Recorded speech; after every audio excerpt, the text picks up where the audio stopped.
Welcome back, everybody. This is session number 22, and we are beneath the Library of Lore in the city of Zadaxi.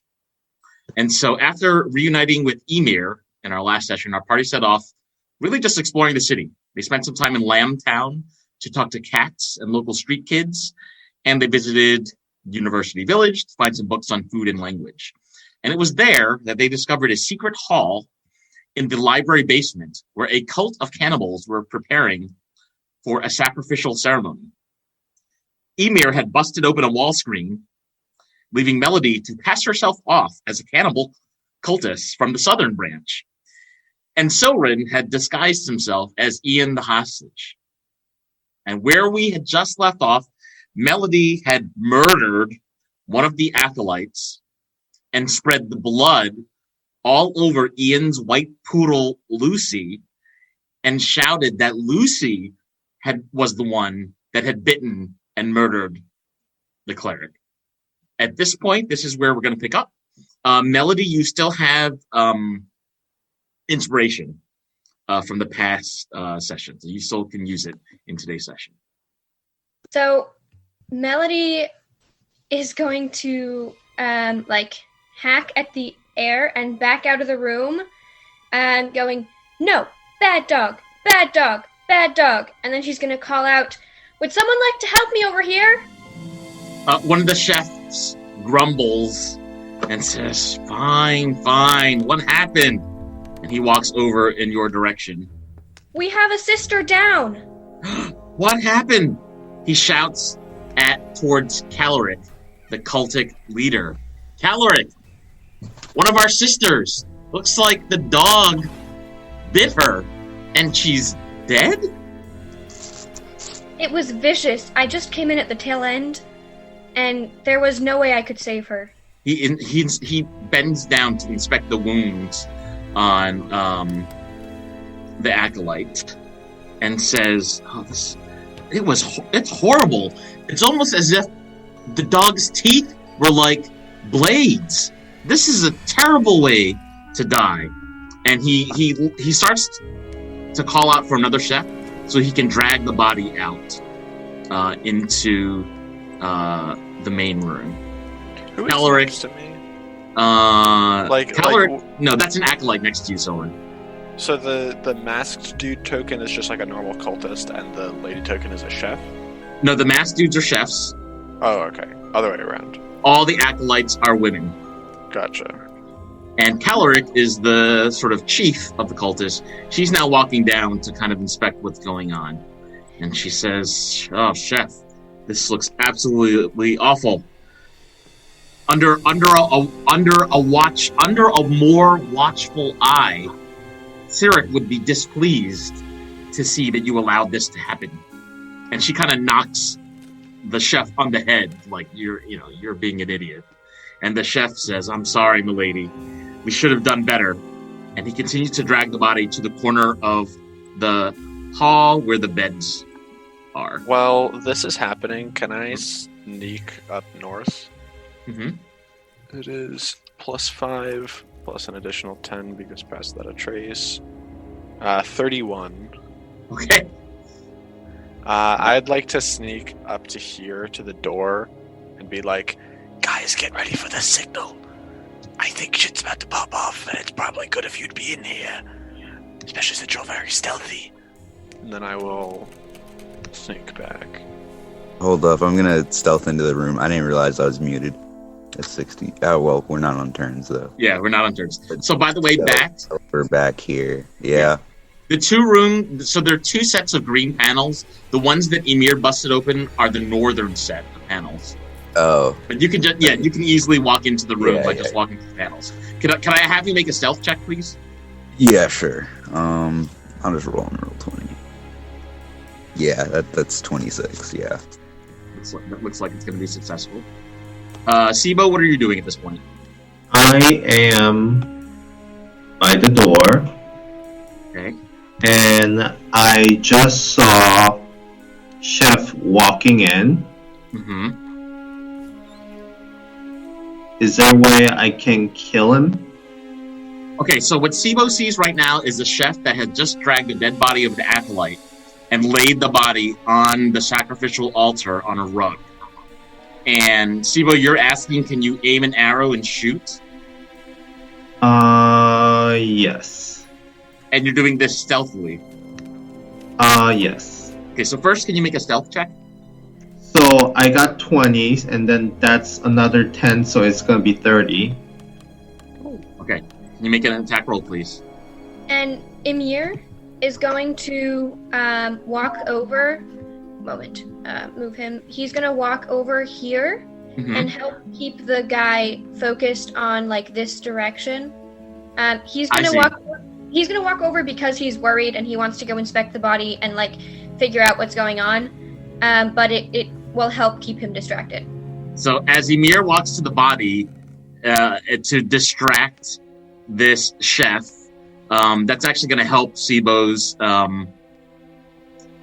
stealth. But I think Sibo has been successful with his stealth. And Sibo, you're making an attack roll?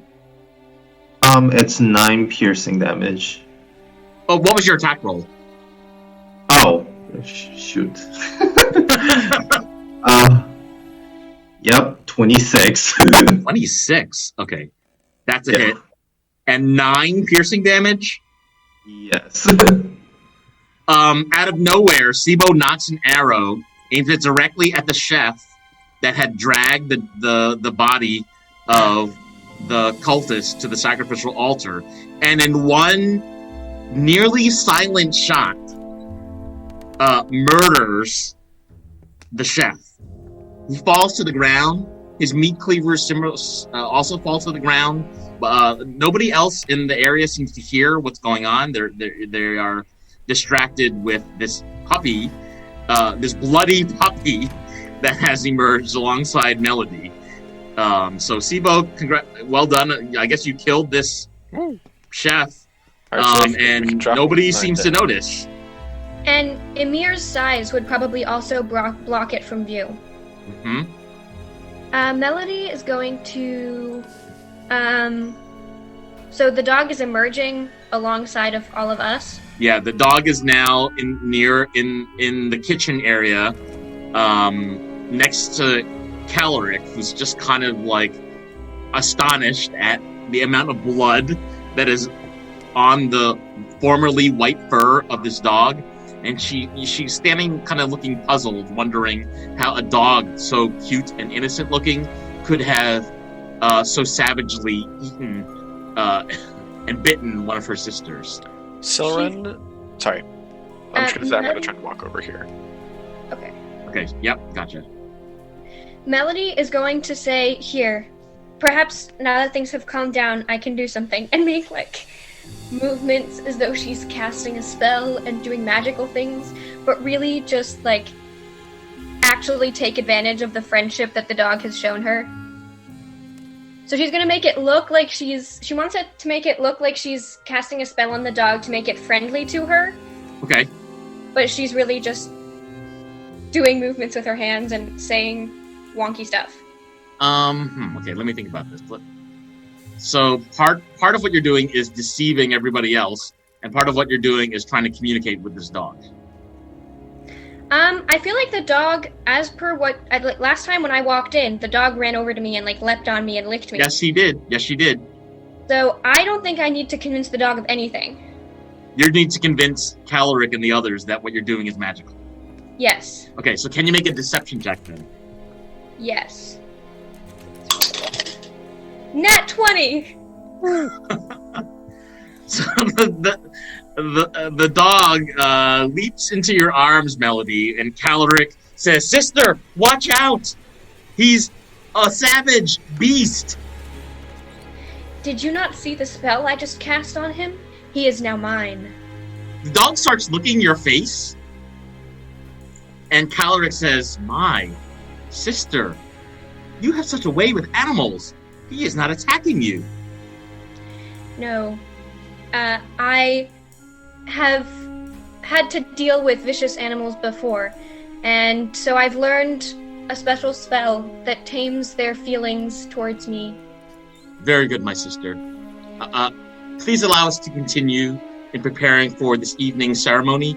I will tend to my sister who was just viciously murdered. If you could go speak with the chefs and learn about this evening's proceedings, I'll come back once you've learned how to carve the flesh of the dead.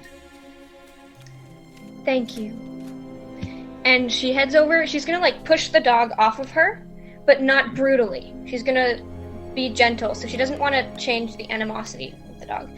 But she doesn't want to be seen like petting it or whatnot. Okay. And then she's gonna wander over to the cultist here, to the chef. Mm-hmm. And she's going to say, well, I have been instructed to learn your wise ways of carving flesh. Teach me what you know. So the chefs begin a conversation with you about how to hold the cleavers and how to get the best cuts of meat. Meanwhile, Bat, Sibo, Emir, are we doing anything new? The boss lady's about to see the body, so... Mm-hmm. Yeah, Caloric has started to walk towards the body of the acolyte, and once she turns the corner around the altar, she will see the dead body of the chef as well. Emir is going to stop her and say, sister, if I may call you that, what are we going to, could you come here and explain what we will be doing to honor her death? She walks over and says, yes, young one, happy to explain, as you give your life to Sirik. I must enlighten you, as there are so few of us worthy of being a member of this cult. And she walks directly up to Emir and begins to explain this evening's proceedings. Can I try to sneak behind her? Yes, you can. And I also signal for Bat to do the same. Behind her? Okay, can you both make a stealth roll, please?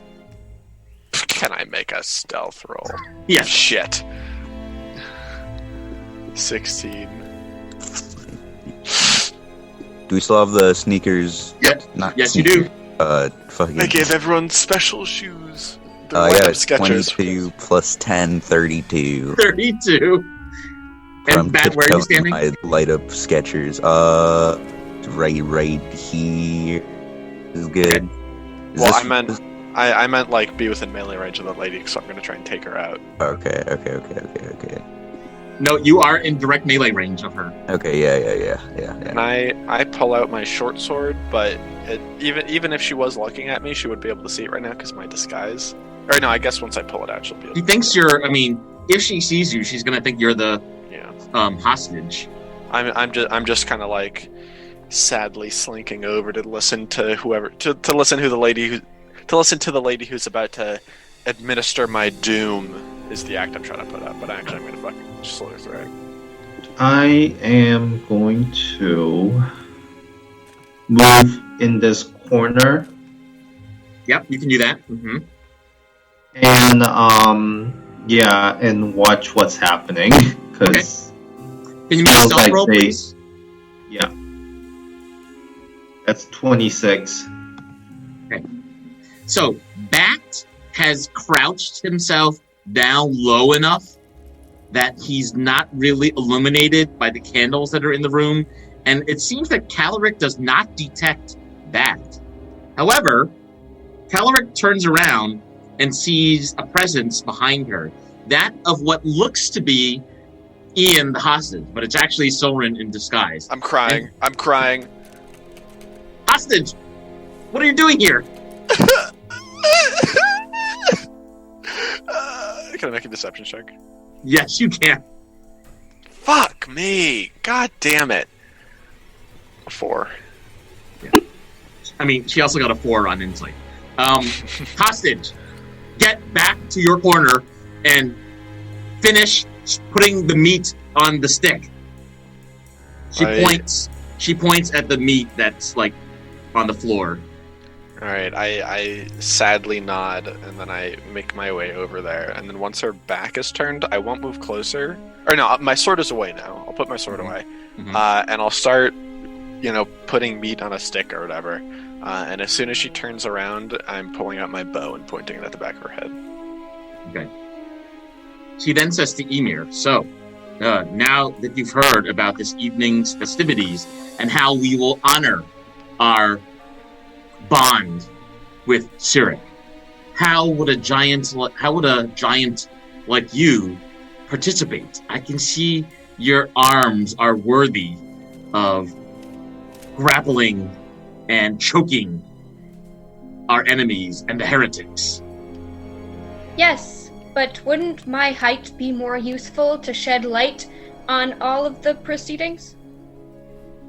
And how would you use your height?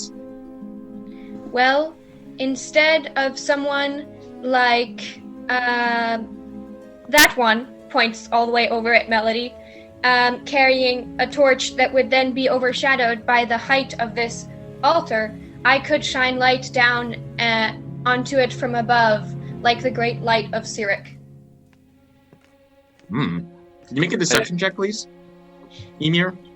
Can I try to wave my hand to get Bat's attention? Yes, you can. Okay, I do that, and then I, with my left hand holding onto the bow and like holding the arrow in place, I put my hand up and I say 5, and then I count down 4, Okay. 3, Okay, and then I don't do the rest of the numbers because I trust Bat's ability to count, and I notch the bow. As soon as we reach 0, I'm going to shoot her. Okay. When he starts counting down, I'm gonna prepare an action to start punching. Okay. He starts throwing a hand. And So I started blasting. that I started deception check was 7? 7. Yes. So he's going to. Well, does he notice what Sibo and Bat are doing? Oh, he's not facing Sibo right now, but he notices he's standing Like, diagonal from Bat, and he can see Silrin. Yeah, Silrin as Ian. Yeah. Okay. So he sees Silrin like ready his bow. And count down from 5.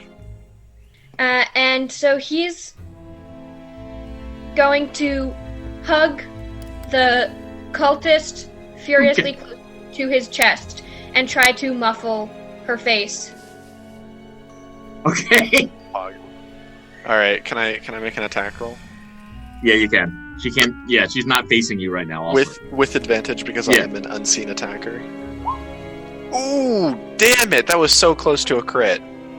24. 24. That's a hit. Fuck me. 4 damage. That's the second one I've rolled today. Although one of them was on a d20. Okay, since he's done his attack now, can I go with my attack? Can Emir roll to grapple her? That's what I meant by the hug. It's Okay. brutal. Go ahead and grapple first, and then we'll get to Bat. Okay. Grapple, do I need to roll strength? Yeah. It's athletics versus her athletics or acrobatics if she's contesting. 12 athletics. That was a bad roll. But She doesn't really know what's going on. So, Emir, you can feel her muscles tense up, like she's not enjoying what's happening right now. But as you put her arms around you, she kind of loosens up a little bit. But it's precisely after that moment that Silrin has struck her with an arrow. And she looks up at you, Emir. Also Bet. She looks up at you, Emir, and says, "What? What's happening? What's going on?"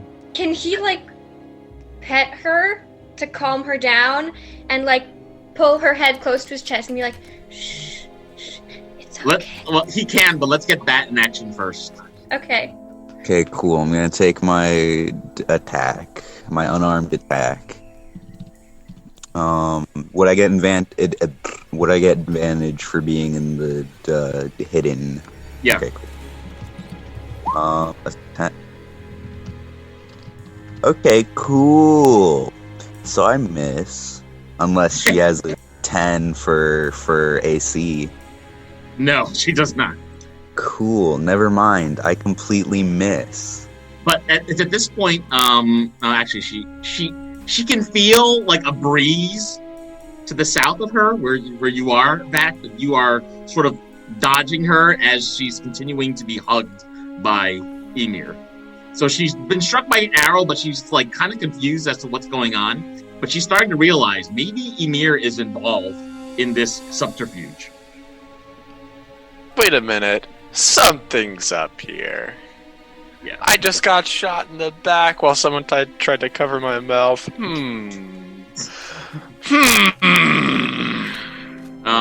Melody or Sibo, would you like to do something? I don't know that I would actually know what's going on, would I? No, you're currently like talking to the chefs, but I'm gonna give you an action. The chefs all seem like really surprised that this vicious sounding dog with blood all over his mouth and body is just like happily sitting beside you, kind of licking you and sniffing your clothing. She's gonna say, I have tamed the beast. And like prod at its head gently. And then the chef that's furthest from you actually walks a couple steps closer and he says, you know what? Since she killed one of our sisters, the dog is a female, sorry. The dog's name is Lucy. Since she killed one of our sisters, I believe that we should exact revenge by killing her. Don't you think? that would be perfect. And as she says perfect, she's going to cast sleep. Okay, go ahead and cast sleep. And that is... how many? 5? Ooh. That's... wait. Yes, that's 7d8. I'm going to cast it at 2nd level. Okay. That's 39 hit points of sleep. Okay. And tell me who you're targeting? I'm going to radiate it from myself. I'm going to center it on myself, knowing that I have the most hit points probably out of everyone, so it shouldn't touch me. With your sleep spell, if you wanted to make the dog fall asleep or prevent it, do you have that ability? No, I don't think so. It just radiates out in a 20-foot radius sphere, and it affects the lowest hit point creature first. Okay. So, that's going to be the dog, actually. Okay. Lucy. Lucy falls asleep, followed by the chef. One chef that's diagonal from you, followed by another chef that's diagonal from you, followed by the third chef that is diagonal from you. And tell me the number again that you got on the sleep roll. 39. 39. And, Melody, you caused the acolyte, the sister directly north of you, to also fall asleep. So basically, everybody around you, including the puppy, is now sleeping.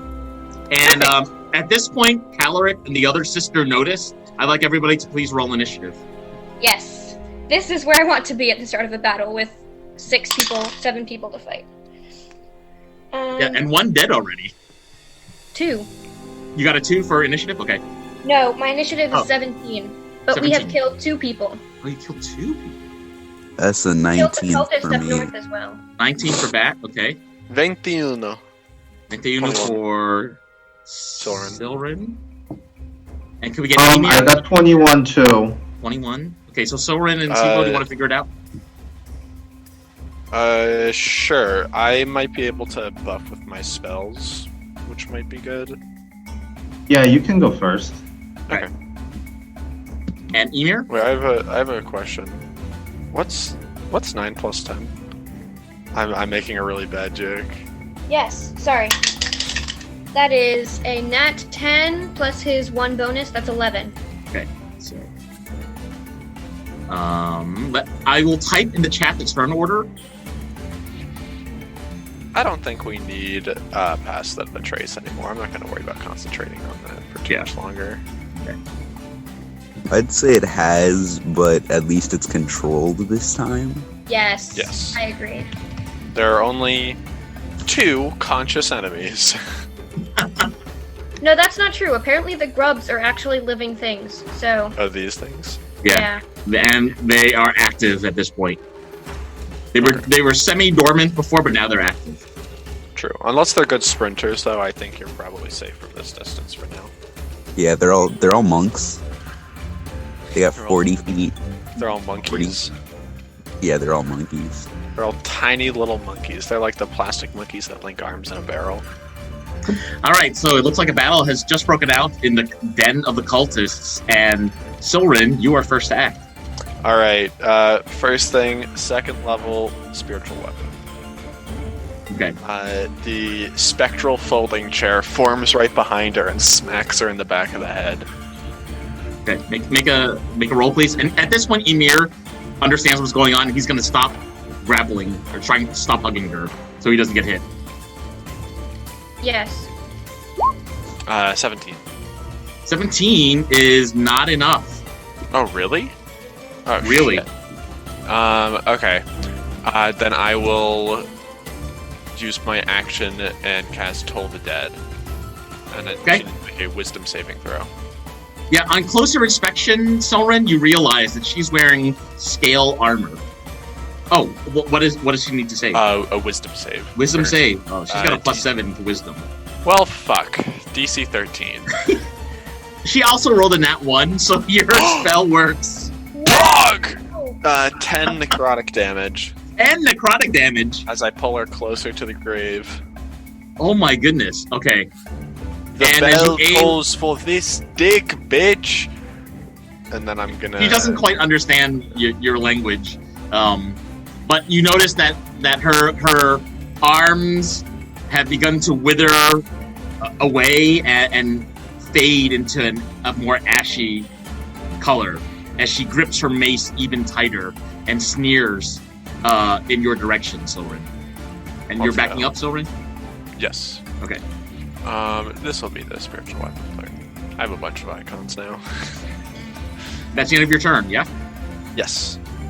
Yeah. Wait, actually, how tall is this rock? It's a couple of feet off the ground, so it's actually just taller than Sibo, and just taller than Melody as well. But I can see her still? Yeah. Does it give cover at all? Well, to Sibo and Melody, it would. If I'm trying to shoot her, would I get any penalty to shooting her if it's over the wall? No.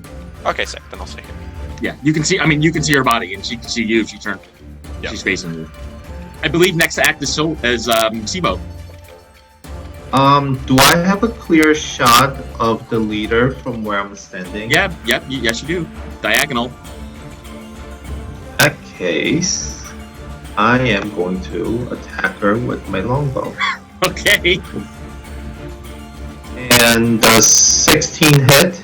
That's not enough. Your arrow flies to the air and nicks her scale mail armor and falls on the ground. Darn it. Next to act is Bat. Okay, I'm gonna, since I'm already here, like right next to her, I'm gonna continue attacking, continue punching her. Unarmed attack, yeah, it doesn't hit. Yeah, I'll attack her again. Fuck. Am I still stealthed? Am I still? No, I think Soren ended the concentration. No, I mean, well, you still have... Yeah. Believe it or not, spiritual weapon is not concentration for some reason. Oh, it's not? Oh. Yeah. So Okay. you still have the bonus, but I think typically if you are not behind cover or obscured in darkness, then ending your turn without taking the hide action reveals you. Yeah. I mean, and Yeah. he also just, like, tried to punch her twice. Yeah. If I'm going out of cover right now and I run away, can she still take an opportunity attack on me?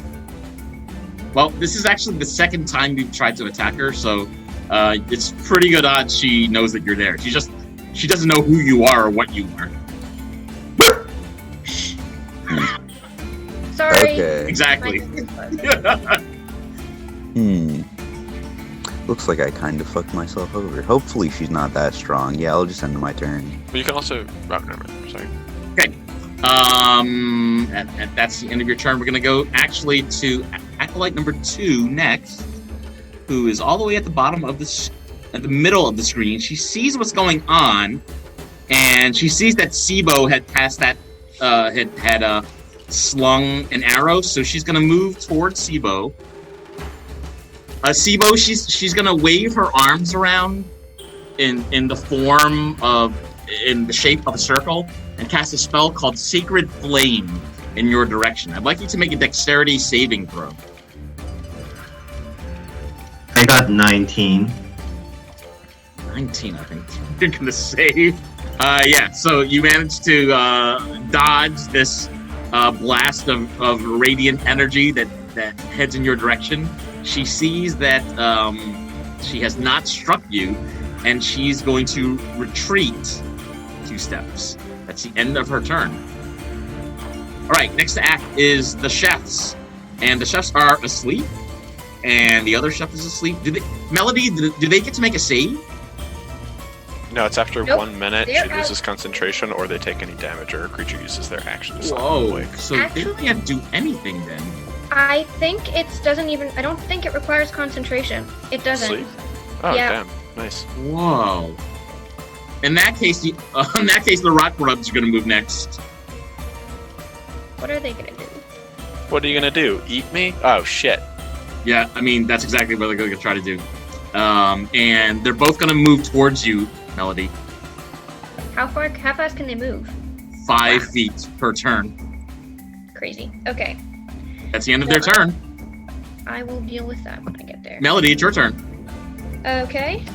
Melody, you're surrounded by sleeping enemies and a puppy, and 2 rot grubs are approaching. Meanwhile, to the north, you see one sister just try to attack Sibo.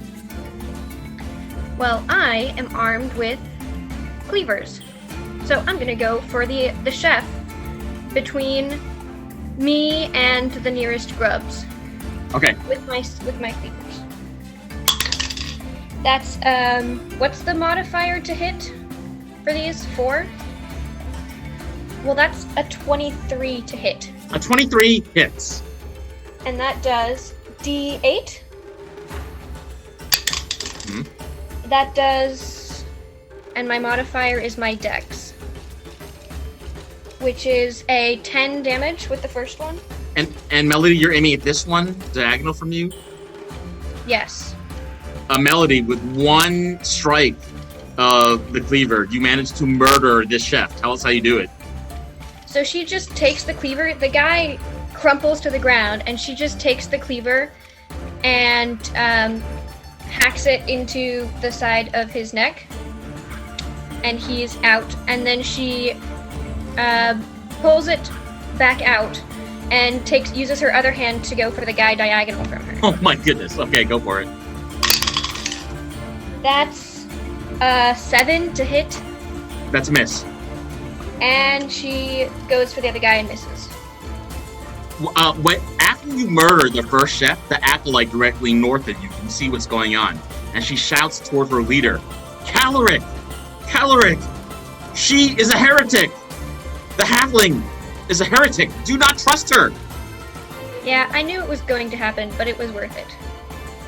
It's at this point that it is now Caloric's turn. Caloric sees that she's next to Emir and back. All right, she is going to cast Spiritual Weapon Oh, shit. That's the best spell. at 2nd level and make a melee spell attack at bat. She gets an 11, which misses. Yeah. She shrieks and says, dodging my spiritual weapon, how about a real earthen weapon? And she holds up her mace in the air and tries to land it on your head. That's an 8, so she misses again Yeah, no, it misses again. with that weapon. Holy hell, that is going to be the end of her turn. That's not good. She curses her luck and says, "The sister ambushed us. Chefs, attack her." And her sister below says, Caloric, they're sleeping. We're surrounded. That's the end of Caloric's turn. We're going to turn next to Emir. Emir is gonna take his 2 hand axes and go for the chef. Okay. A d20 followed by a d6. So that's 25 to hit, Yeah, that is a hit. and it does 7 damage, Okay. followed by a miss, because that's 13 to hit. Okay. That's a miss.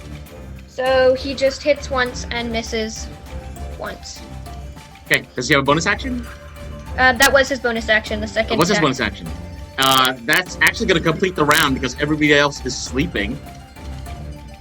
We are now going to the start of round 2. Silrin, you are the first to act. Hulkamania is like a single grain of sand in the Sahara Desert that is macho madness. And I hit her with my spiritual weapon as bonus action. Okay. Damn it, that's a miss. 10. I used my cool quote and everything. And also, no one's hurt, so I don't really need to heal. So I'm going to shoot her with my bow. All right. My bow and arrow. 13, which is probably a miss. 13's a miss. That's my turn. Can't really do anything else.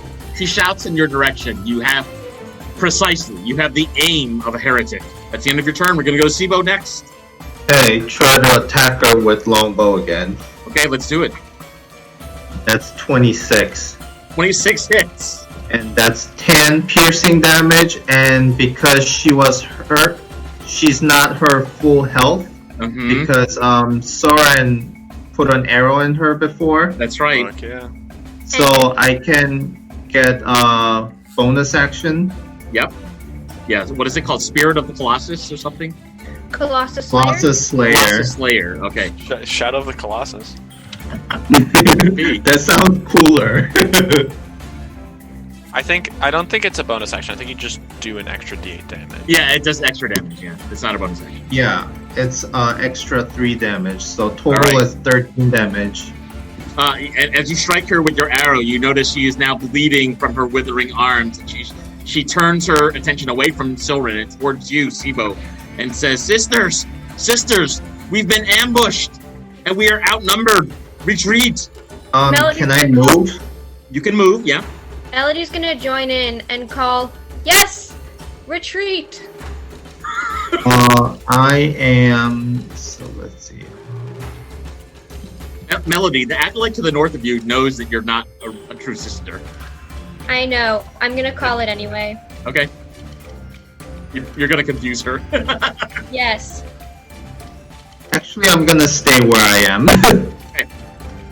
Next act is Bat. Okay, cool. I'm gonna continue trying to attack this lady. All right, let's do it. This.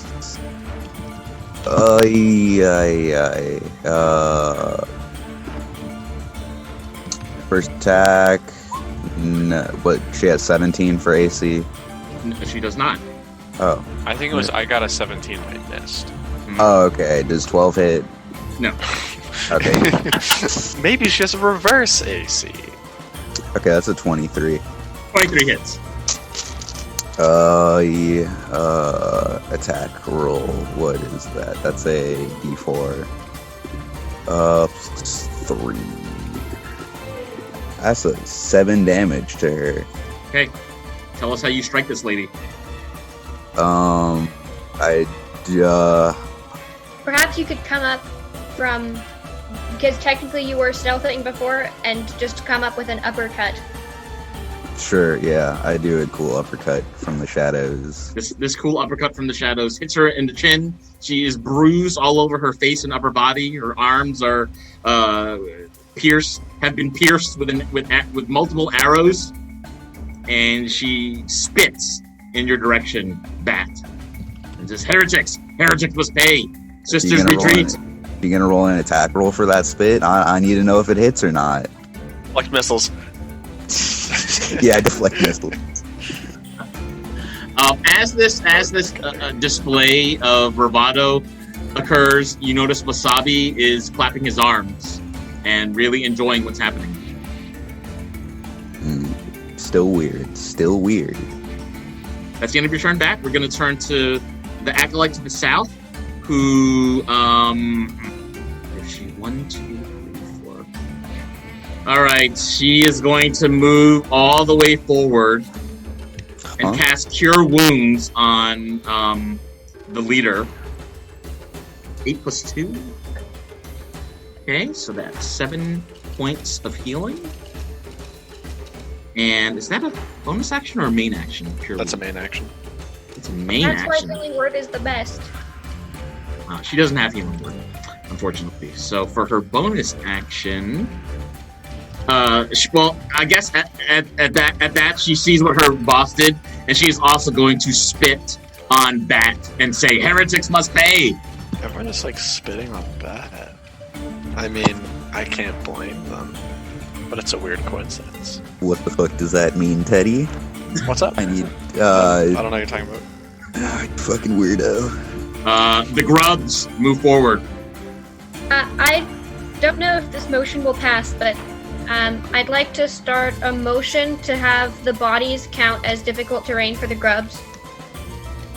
Because The grubs are so small and wriggly, difficult terrain doesn't impact them in any way. There's now a giant set of rot grubs diagonal from you, Melody, and they attack.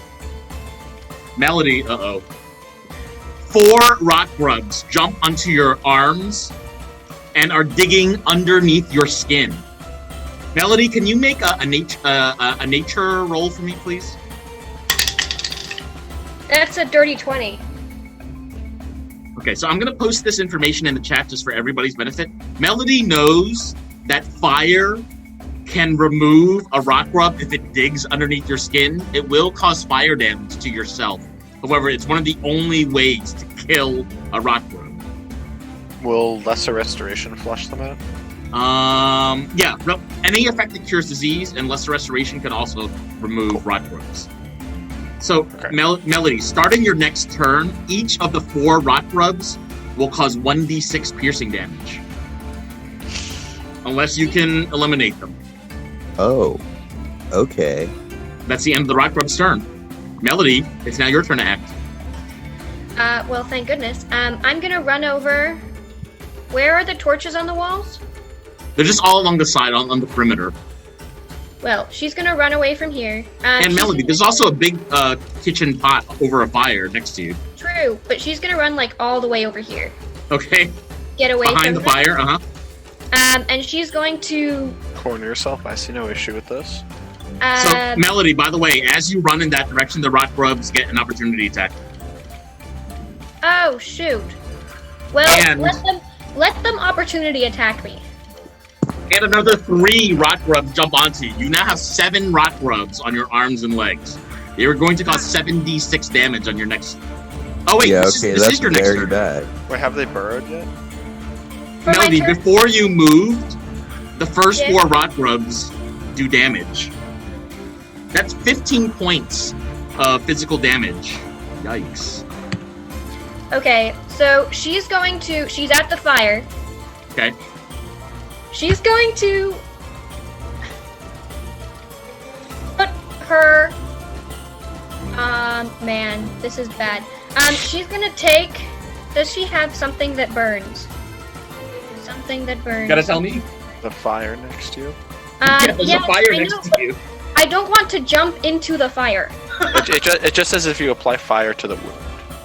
So I wish I had like a fire spell, but I don't. So she's I mean, gonna take.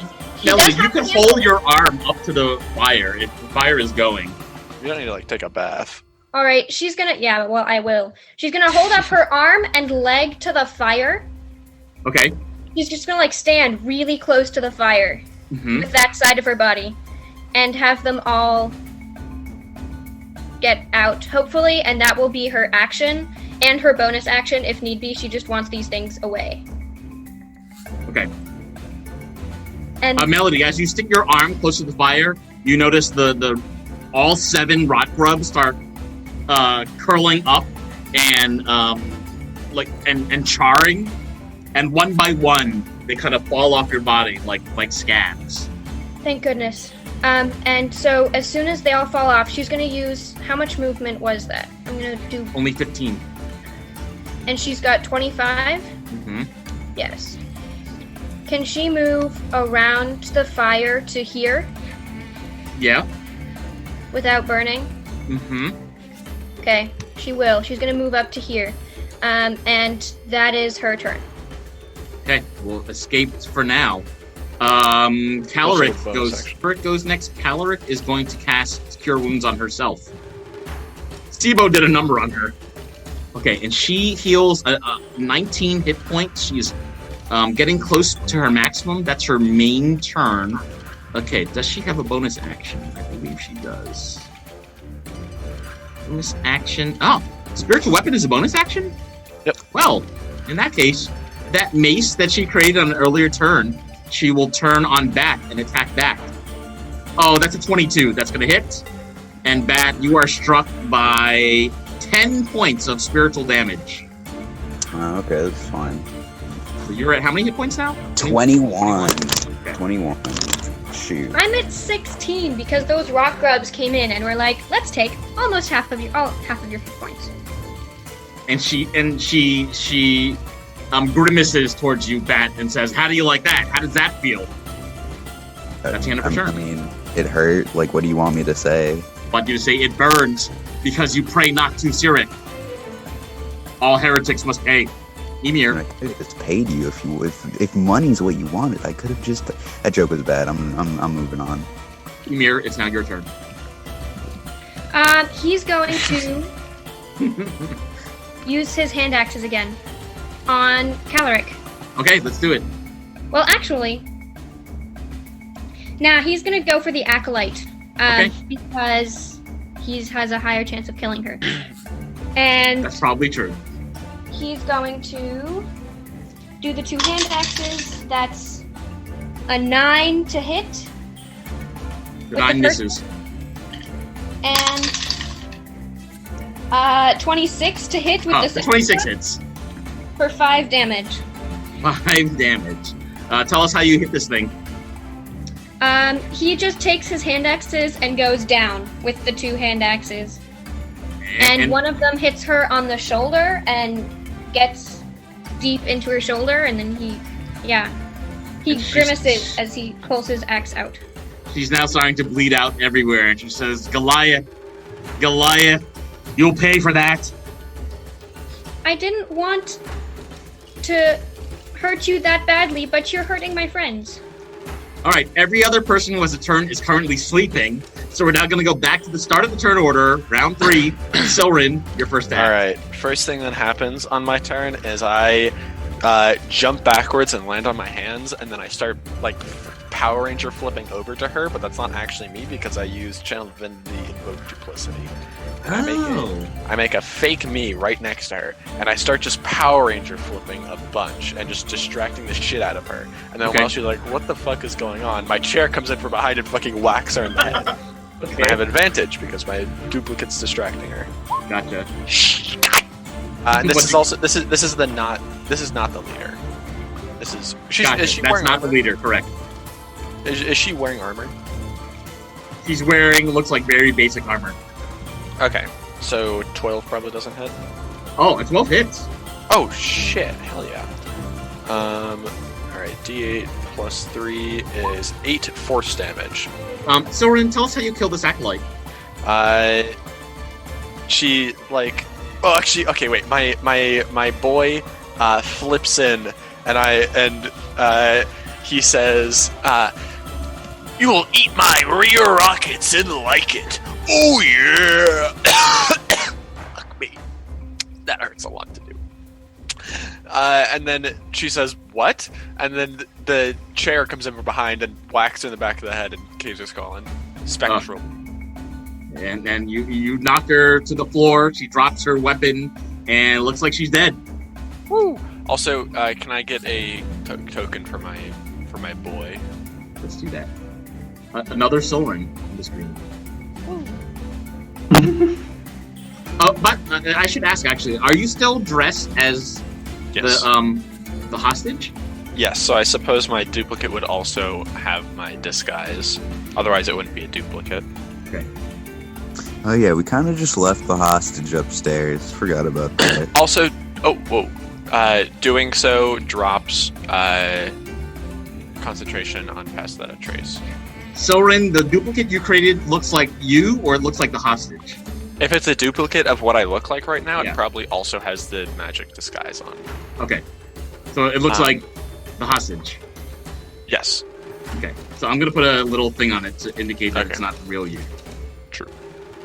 And what else are we doing? That's it. Well, also this token shouldn't be here. Oh, that's right. 3 Silrins is too many. I disagree. And that's my turn, so I will scoot over here so I can also see what's going on with Melody and still have line of sight on the leader. And with that, Sibo, you get to go next.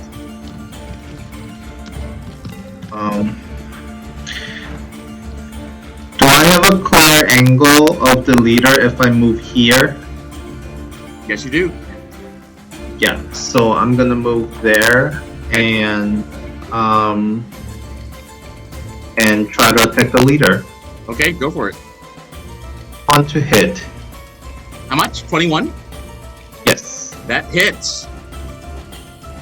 For 9 damage. Hmm.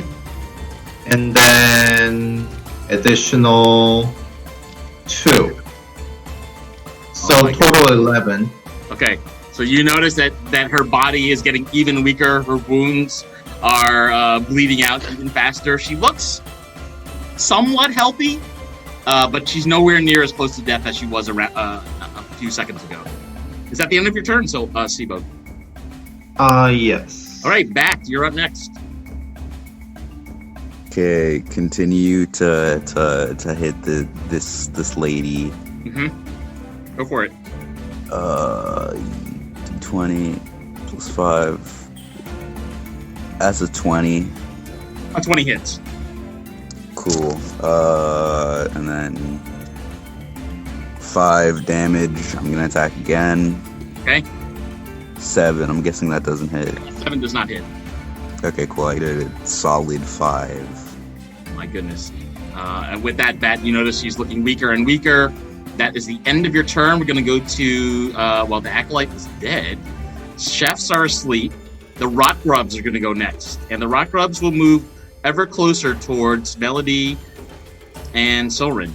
And Melody, you also notice that the Rock Grubs are walking directly onto the body of Lucy, the poodle. And it looks like they're starting to infest Lucy, the poodle. And you notice, Melody, that 4 rock grubs have jumped onto Lucy's neck and arms. Can I shoot? Yeah, it's your turn, actually. I don't know if I want to save her or if I want to kill the sleeping people. It's an ethical dilemma. It is. So I'm going to first cast Prestidigitation on Lucy Okay. to light a small bonfire in her fur. Does that make sense? It's not to attack. It's to use her fur as, like, because... To set her on fire? Yes, I want to set her on fire. And... So, by the raw description, you can't do that, but you can light a candle or a torch or a small campfire. I'd like to use the ability to light a small campfire to light her fur on fire. Does that work? Because the intention is not to hurt her. It's not an attack roll. Yeah, I mean, but to light a campfire, you would need timber or lumber and stones around it, and instead you're trying to light her fur, which... But her fur should burn quickly, no? I don't know that the way this is worded, you can light fur on fire. Okay. Well, if I can't light fur on fire, I'm just going to use Cutting Words reaction to reduce the damage she takes. Okay. And I'm not, unfortunately, willing to sacrifice my own life for this dog. So I'll do what I can from a distance. We can get a bonus! What? I'm joking. And I'm going to use my... If I can't do that, then I haven't done anything this turn, and I'm going to use my cleavers to attack the chef in front of me. Okay. 14 to hit. That hits.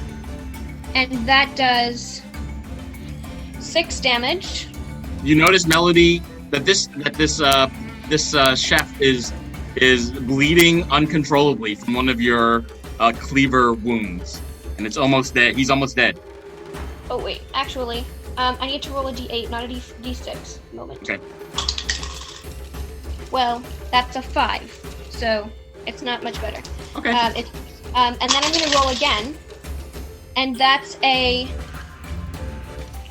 13 to hit. That hits. and it does 6 damage. Melody, you kill this chef. Tell us how you kill him. She goes with one cleaver for the neck, but misses, and just curses, and then uses the other one to try again. Okay. Calric can see this from a distance, and she swears in your direction and says, "Can't believe you tricked us, halfling! I will raise my sisters and we will get you. We will exact our revenge." She's going to move up this way. And that way, hopefully the grubs will go for the other acolyte next. Okay. That'll work. And that is the end of her turn. Okay. It's now Calric's turn. Calric is going to cast a spell called Revivify on the sister that was just murdered in the prior round. That sister now comes back to life with 1 hit point. She slowly rises from the floor. Holy shit. Yeah. And She wasted 300 gold. I'm gonna fucking kill her again, idiot. that's the main action. For her bonus action, spiritual weapon at bat.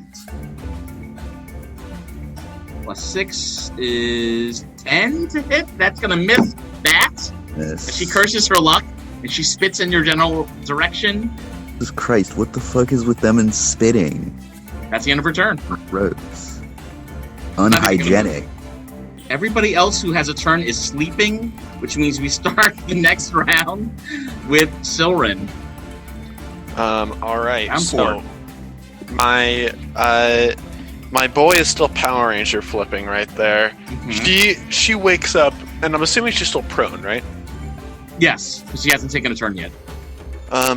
Okay, so shooting at her would have disadvantage, but hitting her with a melee attack would have advantage. Mm-hmm. So, and I mean, I already have advantage anyway because my Power Ranger flipping boy. So I'm gonna bonus action.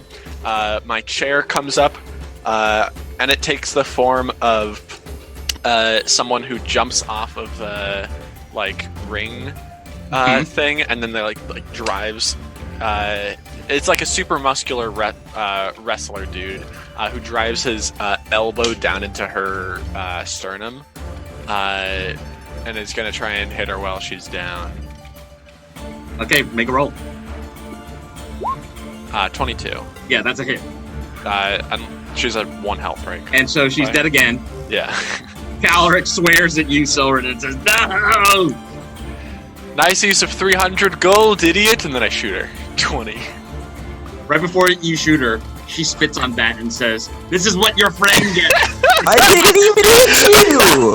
I didn't hit you! Honestly, no, keep going. I'm enjoying this. No, You're actually, spitting at the wrong person! I won't shoot you if you keep spitting at that. It's very funny. I'm gonna joking, and then I shoot her. Okay. Yeah, 20 hits. Tell us your damage. 10 damage. Okay. Silren, you know this. Everybody First, notices I spit on the arrow, and then I shoot her. Everybody notices that Calric is starting to crumble. She's bleeding in multiple places. She has 4 arrows stuck in her. And she's slowly weakening and falling closer to the ground. Sibo, it's your turn.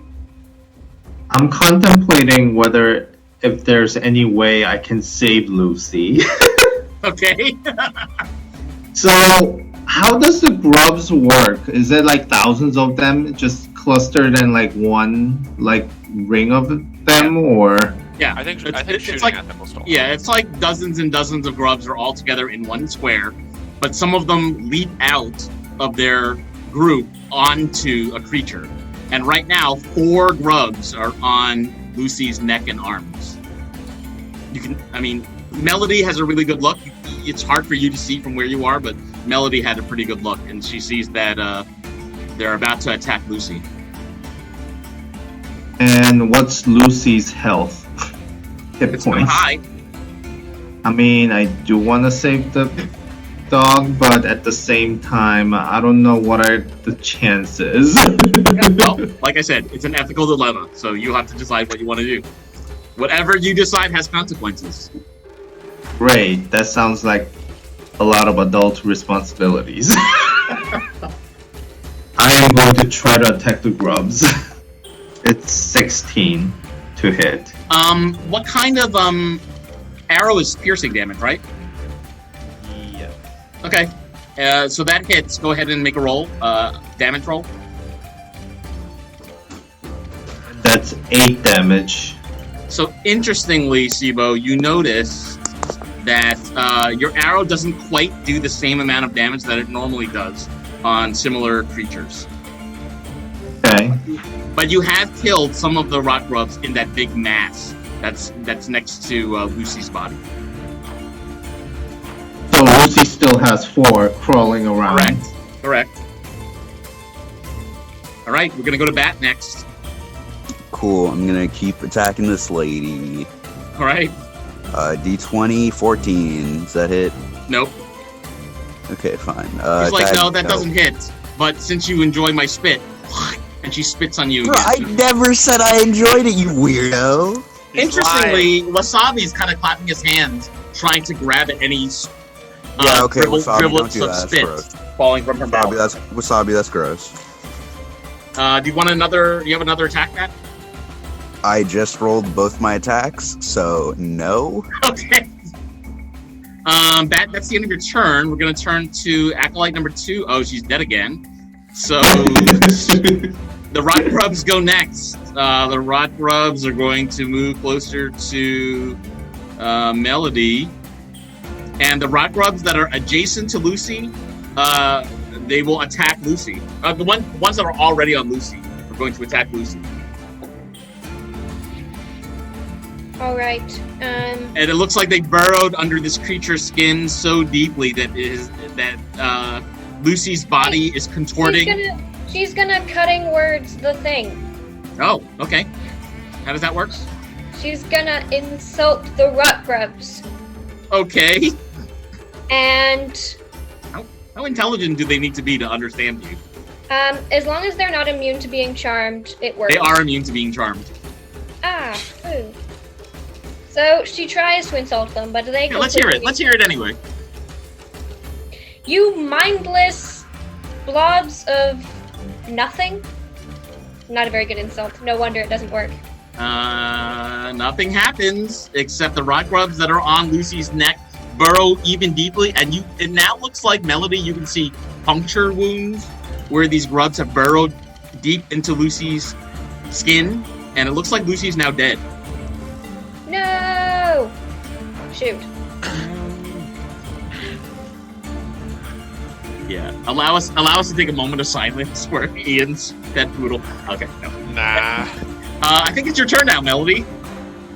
Cool. Well, she's going to... She's 30 feet from Silren, 30 feet from Sibo, so there's no way she's reaching either of them, especially no way she's reaching that one. Ah, but she is within reach of Vicious Mockery. Heretics must pay! That's her insult. Towards Caloric? Yes. And what does Caloric need to roll? Wisdom. She has a +7 bonus.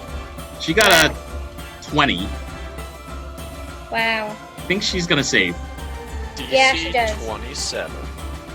And she's gonna use her bonus Not quite. action Uh-huh. to inspire Bat. Okay, Bat, you have inspiration for the next 10 minutes. Based. She's going to move because these grubs may be slow, but they're faster than she expected. So she's gonna go behind the fire. Gotcha. Matt, I have a question. Uh-huh. Do these grubs, do they just attack us? Do they have intelligence enough to, discriminate, not attacking the acolyte next to them? I can tell you that they have very low intelligence. So that's the reason why acolyte is not attacked by these? Well, they also haven't had an opportunity yet to attack that acolyte that's sleeping, so they might try to do that on a future turn. We don't know. Okay. Because I thought if they're next to... if they're right next to the subject, I thought they were gonna, crawl. Well, I mean, the one that's directly north of Lucy was gonna send more grubs to Lucy. But then on Lucy's turn, because Lucy would go after, Lucy got attacked. Melody's turn is done, which means we're going to go to Caloric next. All right, so Caloric is going to... Caloric is almost dead. And she screams, "Heretics must pay. I'm not going down without a fight." And she casts... a large flash of light appears in her hands, and they're aimed at you, Bat. Okay. Ball of light is aimed at you. So 16, I think, hits. And that is going to do... So the name of the spell, Bat, is Guiding Bolt. That's going to do 20 points of radiant damage. Okay, cool. I'm at 1 HP. And for her bonus action, she's going to use a spiritual weapon and try to knock you out, Bat. That's a 13. That misses. That does not hit. So her spiritual mace does not hit. That's the end of her turn. Emir gets a turn. All right, Emir is going to use his... He's going to use his hand axes again. That's a 15 to hit, which misses. Misses, yep. Followed by an 11 to hit, which also misses. Yep. So there he is. She shouts at you, Emir, and says, "Those strikes were so pathetic." And she spits to her side, such that it lands on Bat. No, she's going to But why? Why? What is the point? She's going to action surge. Not she. He's going to action surge and try again. Okay. This time with... By the way, if you action surge, you won't be able to use your bonus action attacks. You should probably use your big axe for this. Yeah, that's what I was going to do. But he's going to use his battle axe. Okay. With two hands. Sorry for interrupting. With two hands, okay. D10. Yes. Yes! That was a nat 18. That's a 25. That hits. And it does 8 damage. Emir, tell us how you kill this cultist. He just goes, "Don't insult my friends," and cleaves her down the middle. And it is a jagged, dirty slicing of your axe through her cranium, and the cultist falls to the ground, bleeding out from her head, her legs, where she's been wounded 4 times by arrows, and bruised in her chin, and she is now dead. So at this point, the only enemies left on the field are the ones who are sleeping and the rot grubs. And we're now going to start the top of round 5 with Silren. All right. I don't want to provoke this rock grub pile mass thing, so I'll instead shoot this one. Okay. Can I see this one? It's like You in can. the corner. Yep. Okay. They're like on top of the altar, so you can see them. I shoot it with my bow. 13. 13 hits. 5 piercing damage. Okay, and you manage to knock out several rock grubs from the hideous mass that's sitting on top of the altar. And then as a bonus action, I will move... Wait, sorry, are these altars? I thought these were full pillars. Those are altars. Oh, damn, I've had a misunderstanding of this map the entire time. Whoops! Yeah, so to you, they're like waist height. Okay. Well, I will move my spiritual weapon over here. That's a bonus action. That's the end of your turn, Silren? You're going to move the chair, spiritual chair? Yes. All right. Next to act is Sibo. I'm going to attack the same grub that go for it. Soren attacked. Yep. While I was looking at these, are these things fast? The rock grubs? No, they're very slow. Okay, cool. So we can just make like a firing line. They're also very hideous. Yes, Sibo, that hits. And that's 6 damage and additional... Yes, Colossus Slayer, yes. Additional 3, so it's total 9 damage. All right, Sibo, you notice that this pile of rock grubs is starting to disperse and get significantly smaller. Next to act is Bat. I'm still alive, 1 HP. Yeah, I will use the dart. Wait, these are like altars, not pillars, right? Correct. Okay, cool. Then I can still like throw projectiles. Like, Yes, you can. okay, cool. I thought they were pillars, so yeah, I was confused about that. How far are the? Yeah, the altars were being used to sacrifice victims. Okay, I'm gonna throw the darts. Is there candles near me? Not near you, but like on the perimeter of the room, there are a lot of candles. Oh, okay. Yeah, I'm not gonna go grab those. Mhm. I'm gonna throw a dart at this grub. The one that's on top of the altar? Mm-hmm. Yeah, go for it. 23. Yeah, that's a hit. 5 damage. Bat, tell us how you kill these rock grubs. I kinda hobble over to the altar at 1 HP, looking all weak and defeated. And then I hit like a super like serious anime face where I get super focused and like throw a dart, a singular dart. Does like a huge matrix turnaround thing, like rotation on the dart until it like hits the grub, whatever. And as your dart lands squarely in the middle of this mass of remaining rock grubs, the interior guts of all the remaining grubs spurt out and land on the floor and on Melody, and the remaining acolyte. It's really Ew. disgusting. Everyone's colored in this like slimy yellow goop that was the insides of these rock grubs. And that's the end of your turn. These rock grubs are going to move forward, and some of them are going to leap onto the sleeping acolyte. Okay? That's the end of their turn. Melody, it's on you. Well, So, of the only things in the field right now, one sleeping chef, one sleeping acolyte that has a few rock grubs on her face, and everybody else is dead. I just accidentally left the campaign on Roll20. So, moment while I join. Okay. But I think what I'm going to do, as soon as she takes damage, she's going to wake. She's going to awaken. So, I need to take care of her, but in a way that gets her out quickly. So let's. Yeah, and she will actually get a turn after Emir. So. Yeah. Mhm. So I'm going to light. I'm gonna draw a candle from my pack and light it in the fire. No, Mhm. no, Yeah, I'm you gonna take a turn Okay. and go here and kill this dude. Okay, go for it. Can I throw cleavers? You can. I'm gonna throw cleavers at her. Okay. Yay! Yes, I'm gonna throw cleavers. Okay, that's a 17 to hit. So basically, it's going to function like a hand axe, and that's going to hit. All right, and that's 4 damage At her or at the rock grubs? At her?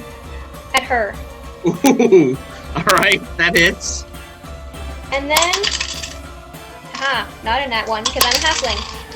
And then that's a 9 to hit. A 9 misses. Cool. Does it hit the rock grubs? It does not, but it hits. Your first hit attacked her. It successfully. So I'm out of cleavers now. But she has one embedded in her for 4 damage, and hopefully the rock grubs will do good damage as well. And Go ahead. that is her turn, actually. You notice Melody, after you strike her, she starts to wake up from her slumber, and she sees that you're throwing cleavers at her, and she seems very confused. And she says, "Sister, what's gotten into you?" I don't know. I can't control it. And she's gonna tear at her hair. Jesus. That's the end of your turn, Melody. We're going to turn to Emir next. Oh, Emir, distracted by writing up the notes. Yeah. He's going to. Where is he? Well, all his stuff up there is done. Yeah, he's next to 4 dead bodies. Sister. And a flipping Power Ranger. Well, he doesn't care about the Power Ranger. So he's gonna walk 30 feet. Mhm. Yeah, he's gonna come join you guys. Okay. Walk up there. I can move him, so I'm gonna move him here. Okay. And then he is how far from? He About can throw 30 from the rot grubs, 35 from the lady. Heh. He's going to throw his hand axes. With disadvantage, actually, it looks like. Okay. Well, can he do something better than that? I don't know. Don't think so. He's not really a ranged attacker so much, so No. yeah. Hand axe it is. Yeah, let's do it. That's a 12 to hit, It hits. and that does 10 damage. Emir, you've killed the last acolyte in the field. Wow. So he's gonna be like, huh. And then he's gonna go and try and hit the other one that is still The chef? well, no, because that would be a melee and he's prone. So so he's just going to stand there. That's the end of round 5. We're going to start round 6. The only thing left alive in the field is one group of rot grubs and a sleeping chef. Soren, what would you like to do?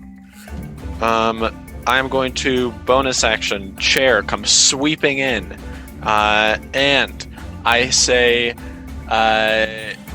bone saw is ready. I don't know. Then I fucking slap it. Oh! So yeah, that's gonna crit. This is on the rot grubs, right? Yes. How much damage?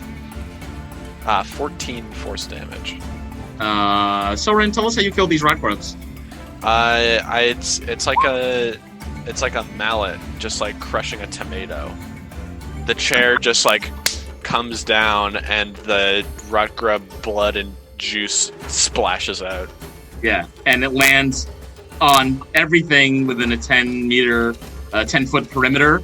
Everything is covered in more rot grub goo, including Melody and the last remaining chef. It's pretty gross. I believe that's the end of your turn, Soren? Well, there's still a chef, right? There is still a chef. I'm going to move over here, and I'm gonna shoot the. Is the chef damaged? No. He's never been hit.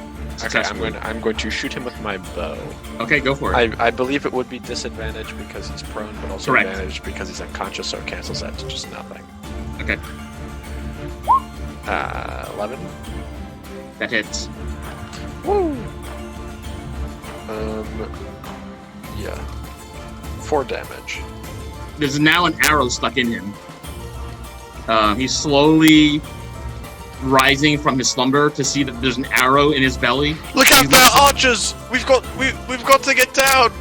He's very confused about what's going on, but he sees Melody, also covered in blood and rot goo, standing right next to him. And he turns and says, "Sister, what happened? We've been betrayed. By Quick, whom?" get over here! Run quickly now! There's no time to explain. The hostage is saying that, or Soren is saying that? The hostage. I guess yeah. I was using Soren's voice. Quick, Okay. come on! We've got to run. There's no time to explain. Get over here. Can I make? Okay, so the chef believes you and starts going in that direction. Sick. He's gonna take a dash action, actually. So he's now right next to Sibo. He assumes that Sibo is an ally, and says, Soren was the one talking. "Oh, I mean, but didn't Soren say let's get out of here?" True. So well, this- I said come here. Oh, Whatever. come here. I thought you said get out of here. I'm sorry. That also works if he's right next to Ymir. Yeah, it is. It Taking is. 4 damage. Well, he's trying to get out of here now. Yeah. And the only exit that he knows is like diagonal to the left. So he's gonna try to go in that direction. That's the end of his turn. Because that's all Oh he my can do. god! Look out! No! And now oh my god, he it can't hear is- us. He has AirPods in. No! It's Sibo's turn. So Sibo, this chef thinks you're actually an ally, but it's up to you what you want to do. I'm gonna use my scimitar. Okay. At 17. That hits. I'm assuming minimum probably kills. It's probably gonna kill him. Because you this roll is- 3 1s.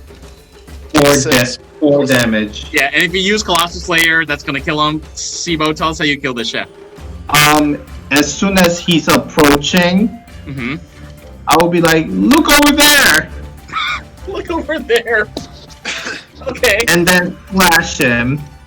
Uh-huh. And Melody's gonna shout, "No!" I don't think the act is necessary anymore. I think we've done it. And I believe that concludes the battle with these cultists. You've killed every cultist. You've killed all the rock grubs.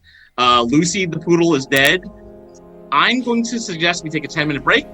What I'm going to do in the chat is add up all of the experience points and items that you find, and then when we come back, we can have a discussion about how you like to divide the loot. Real quick, right as the fight ends, I say, "Nice job! You did an amazing job!" But before anyone realizes who I'm talking to, my illusory duplicate walks up and we high five. Uh-huh. You were the best. Good job, man. Melody's gonna walk over to Bat and healing word him. Ah, yeah. Oh, I can cure wounds. That's more efficient. You should both do something then. You can both do it. She's gonna healing word And- twice. And I think,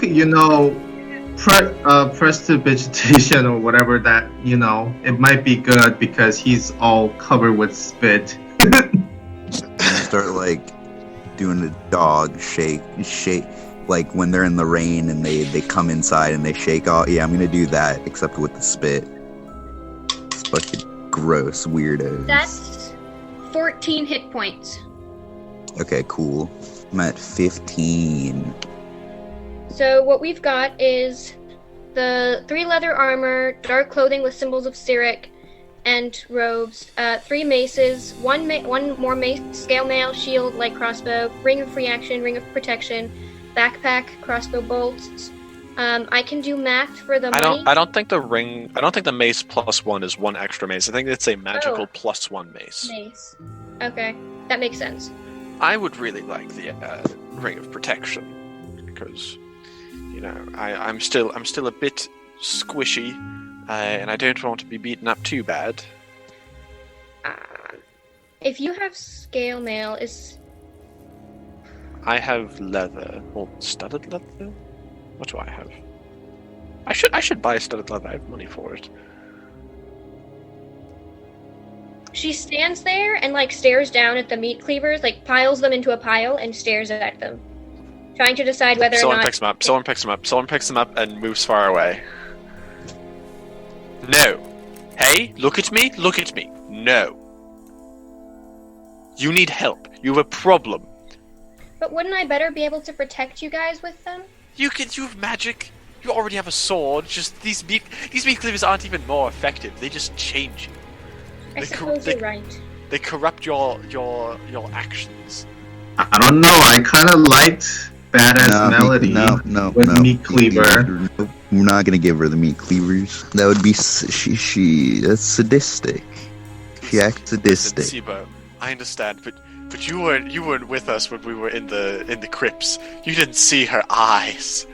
The vacant look in them as she ended a life. It still haunts me to this day. Wow, I'm surprised I can terrify you, my tiny little me. Yes, well, point. I hope that proves my point with the meat cleavers. Even you can scare me with them. I can see. Sounds like somebody's gonna have nightmares tonight. Possibly, but I will feel a bit better if these cleavers stay away from Melody. We can buy daggers. I'm burning these. I'm burning these in a pyre. That's not how metal works. I'm hiding them away forever and ever. Speaking of burning, could you incinerate all these bodies so they don't come back to haunt us like Hamilton's? Is that a thing? Did you guys kill Hamilton before? No, Hamilton. He just comes back because we never kill him. No, we killed him once, and then he rolled his death saves and came back. He was dead. Yeah, no. I don't remember that happening. Okay, how about this? And I go and stab each of the bodies in the head. I remember when we first fought Hamilton, we killed him, but the thing is that it was funny because Matt was asking, what do you want to do with the body? And we were just like he asked it in the middle of battle, and then we totally forgot to do anything about it, and then he came back. Huh. Did the leader have any more Revivify diamonds on her? Nope. Damn. Okay. Nope. Those things are hard to come by. Well, I will take the Ring of Protection unless anybody else feels strongly about it. Okay. I put it on my ring finger on my right hand. Well, okay. We have Ring of Free Action, +1 mace, and a Ring of Protection. That's 3 items. I don't think anybody could really get much use out of the mace besides me. Is that fair? Yeah. Fair. Okay. And now what about the Ring of Free Action? It makes you run faster. Okay, I'll just read the thing out of character. While you wear it's a rare ring, requires attunement. While you wear this ring, difficult terrain doesn't cost you extra movement. In addition, magic can neither reduce your speed nor cause you to be paralyzed or restrained. So, I mean, I feel like that you may get good use out of this since you kind of suck at long range and you need to get up close. Yeah. I mean, I could probably take the incense. I feel like those might be good for some rituals down the line. Do I know how So does expensive these are? incense have any bonus in D&D? Some spells require material components that cost a certain amount of gold. These probably wouldn't fulfill that because there's no gold value listed for them. But it might be nice. Can everybody in the party please make an intelligence check, by the way? Okay. Okay. Sibo, could you also make a nature check? 13. That's a dirt. 12. Yeah. So my intelligence is 15 and my nature is 18. So first thing, Sibo, you're actually feeling quite upset that an innocent puppy was murdered during the course of this battle. And there's something within you, something within the teachings of being a ranger that has caused you to feel some grief and pain at the fact that this creature was murdered so mercilessly. Secondly, members of the party sort of remember how much money they made from the cultists when they were in Paranch. And it seems to be a little odd that they didn't find as much money from the main headquarters of the cultists here in Zadaxi, which is a much bigger city. So I think what my guess is that this might be their, I guess Zadaxi may have, maybe have like a division of, maybe there are other locations where they gather and stuff. Can I check just everywhere? Like, I'll empty out all the sleeping bags, try to see if there are like walls that are peeled back or whatever. Check under the rug here. Make an investigation check. Melody would like to move. Where is she?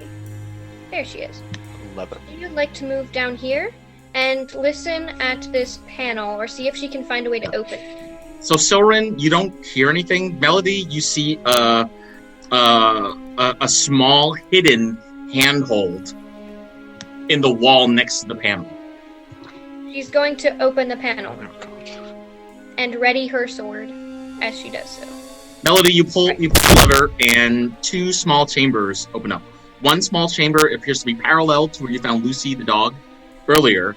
The other room has a large tapestry with what seems to be some sort of major battle where Sirik is triumphant. It is beautifully made. The colors are vibrant. The fabric looks very expensive.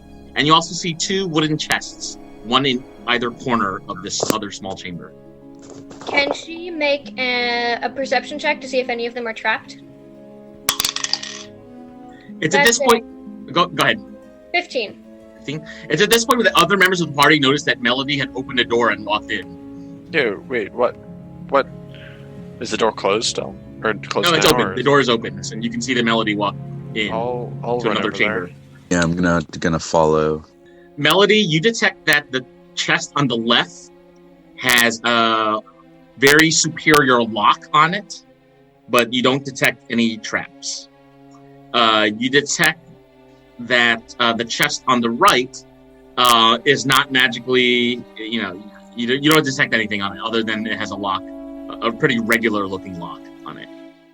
So Melody is going to cast Knock on the chest on the left. A large knock sound emerges, breaking the padlock, and you find an entire chest full of riches. Thousands of copper pieces, thousands of silver pieces, a ton of gold, and a large silver cup worth about 40 gold pieces. This seems to be the jackpot. Detect magic. Is this cursed? This feels cursed. This feels like a trap. This feels like a mimic time. Silrin, you cast Detect Magic, and you are detecting a lot of magic coming from the other chest in the room. Okay, do I know what school? It's a number of different schools. Okay, that chest is super magic, so either it's going to explode and kill us all, or it's full of shit that we want. I think that... Bat, good luck, and I tap him on the back. What? Go ahead. You got this. Wait, I can't survive an explosion. You punched a lady to death. You can do anything. I believe in you. That is not true. That's blatantly false. I can't do anything. Bat, okay, can I lie to Bat and tell him he can... Melody just walk over and say, no use arguing, and open the chest. Okay. There's a lock on it. You need to break the lock somehow. Is the lock magic? Or cast Knock. I'm out of second level spell slot, so can I pull a hairpin for my head, because she's wearing a bun, and try and fiddle with the lock? Make a dexterity check. Wait, can't thaumaturgy open the thing? Or no, is that just doors? Okay. I think it's just doors. Unlocked doors and windows. Yeah. Never mind. Well, that's a 5 dex. Melody, your hairpin gets seriously bent, but it's unable to pick the lock. Is the lock magic? You did not detect magic on the lock. Just stuff inside of the chest? But objects inside the box you detected were magical. And the chest itself isn't magic either. Correct. Okay. I'm gonna go up to the lock, pull out my sickle, and try to get to lock pick the lock to open it up. Oh, like with the tip of the sickle? Yeah. Okay, so I'm gonna have you make a dexterity check to do that. Yeah. Okay. Good. That's a 20. Yeah, I mean, with enough fiddling, the tip of the tip of the blade of the sickle doesn't actually do anything to pick the lock. But at some point, you get so frustrated that you just kind of pull on the sickle, which releases the lock and opens the chest. I told you could do anything. Still inside not the chest, true. Still not true. Inside the chest, you see several potions of healing, potions of climbing, and a number of first-level scrolls, as well as some assorted potions as well. What are the scrolls? You see a first-level scroll of guiding spells. bolts, one that's healing word, one that's inflict wounds, and one that's purify food and drink. Those are all on the cleric list, so I don't have any use for them. It would I should speak in character. It would be useful for you two, Melody and Sibo, to probably hold on to these. I don't really have much use for anything but the potion. Spell scrolls, by the way, in case you don't know, are one-time use spells, and you can only cast them if they're on your spell list, and I think you can cast spells of higher level than you have, but you need to make a check for it. You need to make a check. Also, if you're a wizard, you can copy them into your spellbook if they're wizard spells, but these aren't, and we don't have one. Okay, Melody has been doing math, and she starts to count out piles of, coins from the other chest. Yeah, Emir helps you, because this looks like a huge job. It comes out to 452 copper pieces each, leaving 4. She takes 2 for counting the coins and gives 2 to Emir. Mm-hmm. And then that's 391 silver pieces each, leaving 1 silver piece, which she tosses to Sibo. And then 244 can you write these down? I am writing these down. They're in the chat. Thank you. And 244 gold pieces each, leaving none. And the silver cup worth 40 she hands to Emir and says, sell this later, and we can redistribute the stuff. Emir seems very cool with that. You could also probably sell this tapestry. Yeah. And I don't know how useful these spell scrolls would be. We might want to sell these as well. Emir kind of inspects the tapestry and realizes it's very heavy. It's about 35 pounds. Emir, you're a big boy. You straight Emir up could probably carry it, yeah. You straight up have a racial feat that doubles your carrying capacity. I believe in you. Yeah, I think he does, actually. Yeah, Goliaths can carry... Goliaths carry capacities as if they are a large creature. Yes, he can carry 400 pounds worth of extra stuff without being encumbered. Soren, you don't detect any other magical items or panels or secret things in this small chamber. So I was gonna say about the potions of the climbing, we could sell those because we don't really ever get into places where we ever need to climb, like ever. I think if we're really short short on money, I think if we're short on money, we can sell them. But it's nice to have them. That's true. We aren't Also, short on. I don't like. I mean, we never know like when we need it. You never know when you're gonna need I feel like Sorry. I like what Soren is thinking. So we should keep it until we're desperate. Matt is doing that shitty DM smile that I know all too well. He's planning something with these potions. Yeah, I mean, why would the DM, for some reason, give you 6 potions of healing and 6 potions of climbing at this moment? Interesting. Alright. I also vote we take a short rest real quick so we can attune to things. Sure. And lick our wounds. Who took the 2 rings, by the way? I missed that part. I took the Ring of Protection. Okay. And I think Bat took the Ring of Free Action. Scale Yeah. mail. Galamel? I don't think we have too much use Sibo? for it. Did Sibo Probably take it? so. I don't think anyone really needs. So pretty much except the rings, cloaks, and some relic things, everything was given to our giant. Well, we gave him all the rest of the things so that we can sell it and redistribute in terms of money. Okay. And he has the rug or tapestry too, I guess. Free action was Siba? No, yeah, Bat? I think that was Yeah, Bat. it was me. Because he Yeah, needs we gave it to got Bat. close. Damn, the Ring of Free Action would have been real good in the last Hamilton fight, where we had to move 5 feet per space. Yeah. Ugh. Yeah. Well, you have it now. I thought that was a brilliant spell, by the way. When Hamilton made all the grass turn to life, I thought that was pretty cool. Was that Entangle?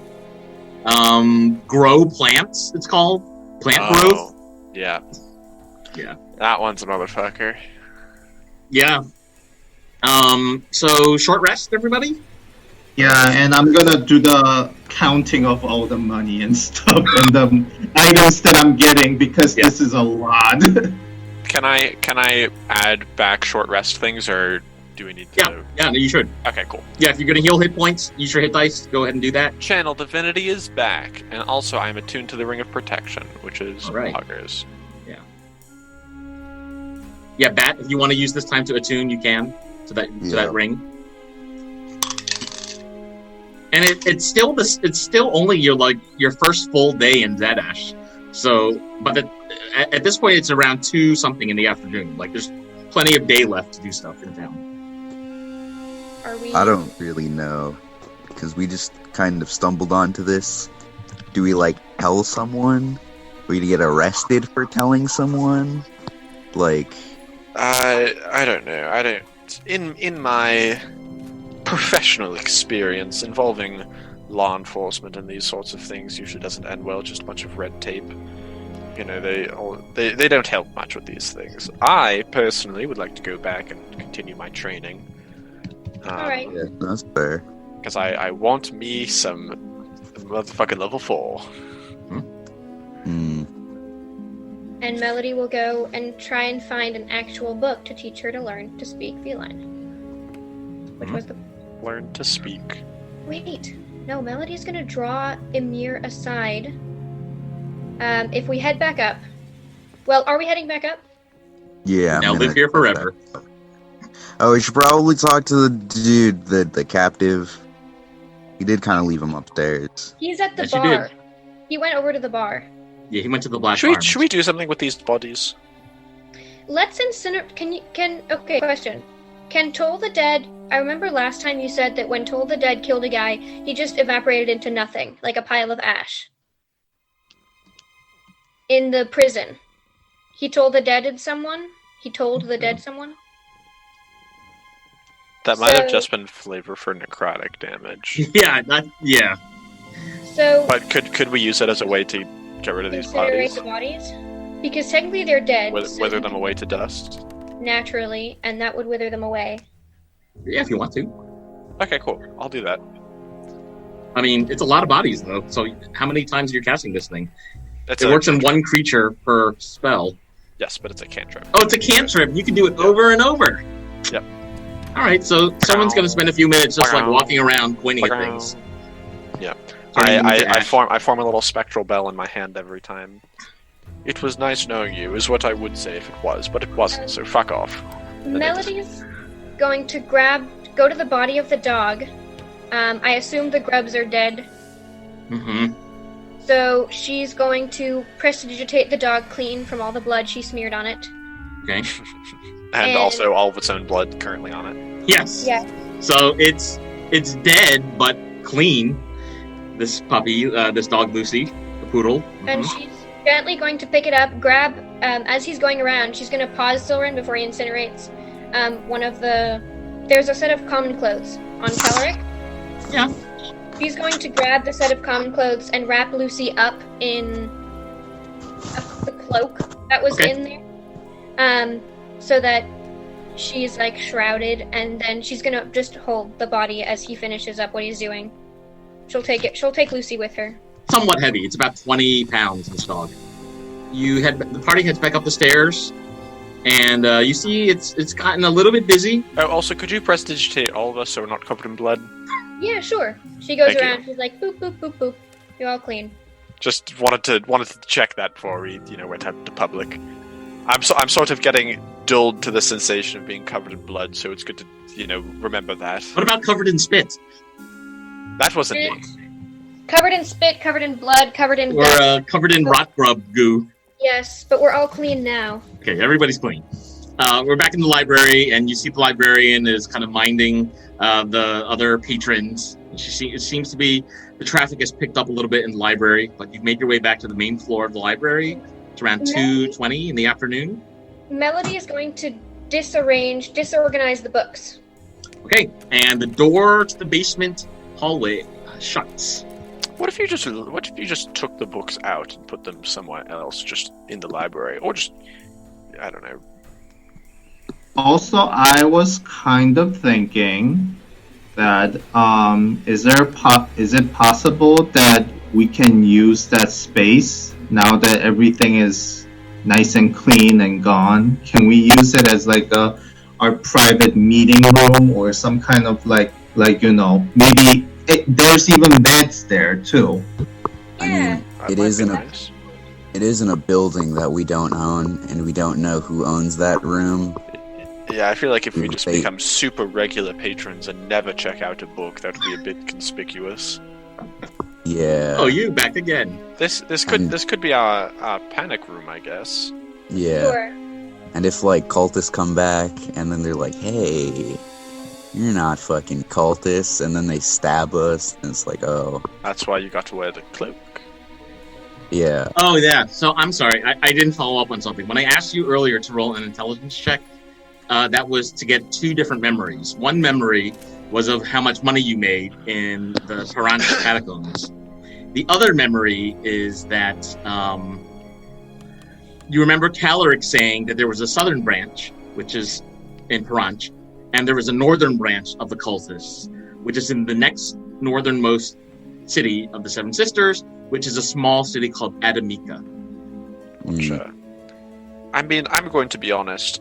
I feel like we can deal with the cult when it's a problem, but unless we're getting paid, I don't want to go out of my way. Yeah, I don't either. I've got better shit to do, and there are other people to deal with the cult. Mm. And by better shit, I mean get swole. In terms of magic and, faith and whatever. So, then I at this kiss point, does myself. Silrin want to leave and go back to his training? I think so. So the party sees children off. I imagine everybody's walked outside to the morning sun. They've readjusted to the Oh afternoon. yeah, it's the same day. I was like, hey, I'm gonna head out for a bit, and they're like, yep, okay, you'll get like an hour break, and I was like, cool. Yeah. Now I'm coming back. I guess done. it's only been like an hour and a half or something. Yeah, it wasn't that long. We can say it's around 2:30 in the afternoon. You're seeing a lot of afternoon traffic here in University Village, which is this ward of the city of Zadaxi.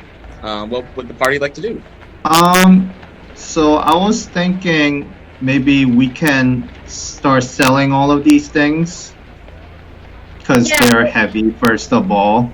Second of all, we need to calculate and just get it over with. I think that's the best when things are fresh in our minds instead of waiting until next, session to figure this out.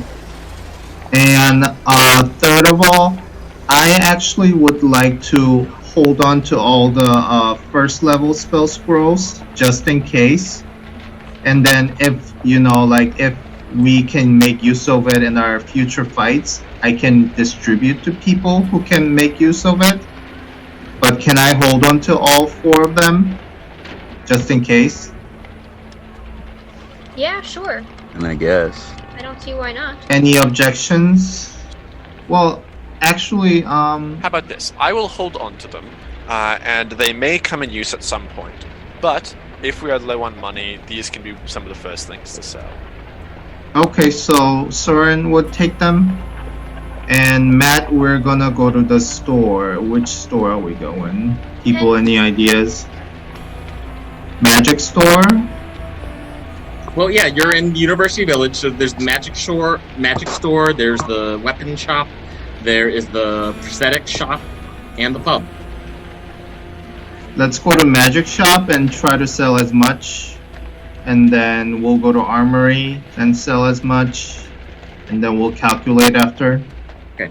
So the easiest way to do this is for you to just type in the chat all the things you want to sell, and I'll tell you on Discord. Let's go to the armory first, because I don't know that we have any magic items to sell.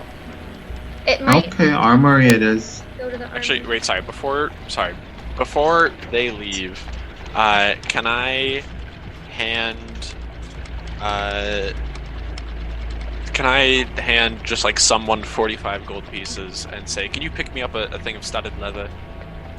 Okay. Melody can take it. Thank you. It's just a straight upgrade of what I currently have, but it's more expensive. But I'm stacked as fuck now. Studded leather. Okay. Thank you.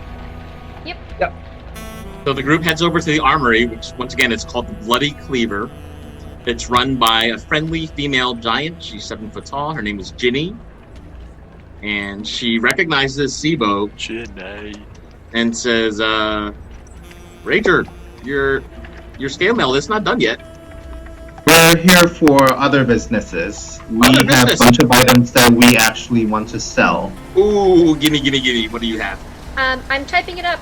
I'm gonna take the candle actually, but blanket, tinderbox. Yeah, take your time, no rush.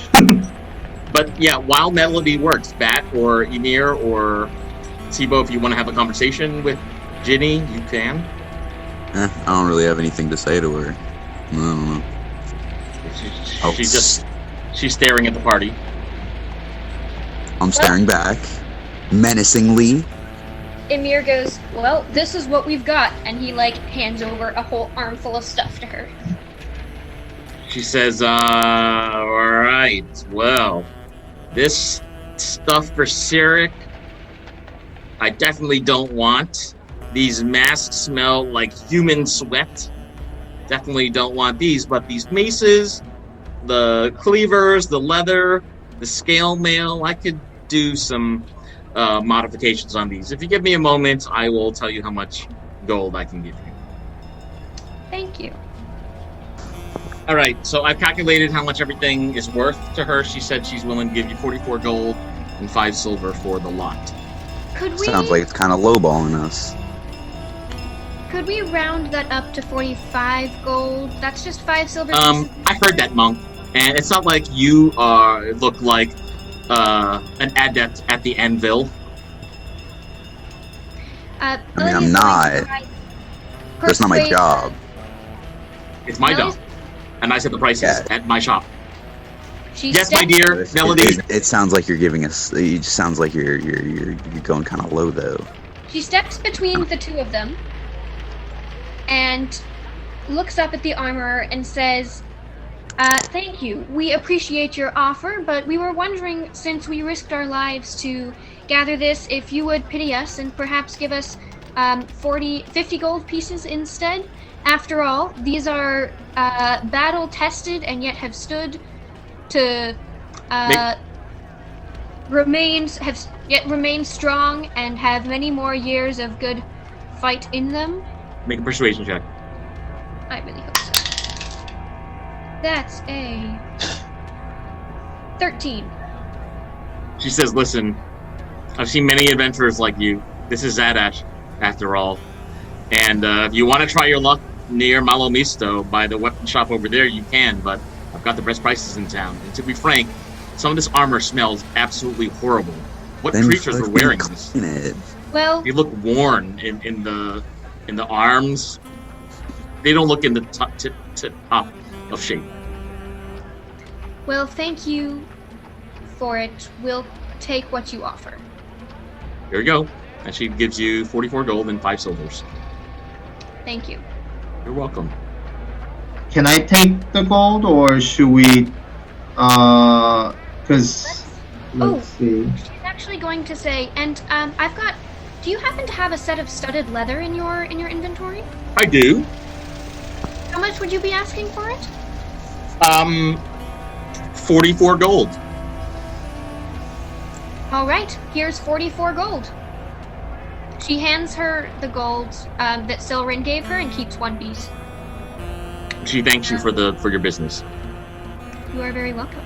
So that is 8 gold pieces per person. Melody will take 7, and then 1 silver piece per person. All right. And I suggest she's still carrying the body of the dog wrapped up in a cloak. Yes, you are. Can we head over to the bar where he told us to meet him? Mm-hmm. Sure. Melody, So, Matt, I have a question. How much was the rug, the tapestry? You can sell the rug. Oh. Armorer would be the place to go. Maybe we should go elsewhere to sell the rug. You do know that the part of town that works with textiles is the northeastern ward. The party hasn't explored that part of town yet. Where is the bar located? Where we're supposed to meet the guy? In the northwest part of town, the Black Arms. Emir knows where it is because Emir spent the night there. Okay. So I'd like to head over. I'd like to dump the body of this dog. Where? No, I'd like to dump it on the guy to give it to him. So can we head over to the bar first? Yes, you can. The corpse fucking rolls onto the table. Yeah.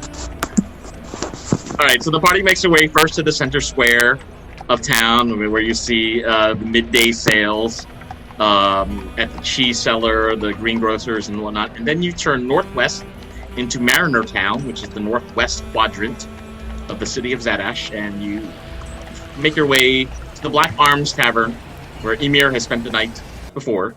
And sitting inside the tavern is the hostage. Very tall, dark-haired hostage. He's no longer wearing the mask around his face. You see it's draped around his neck.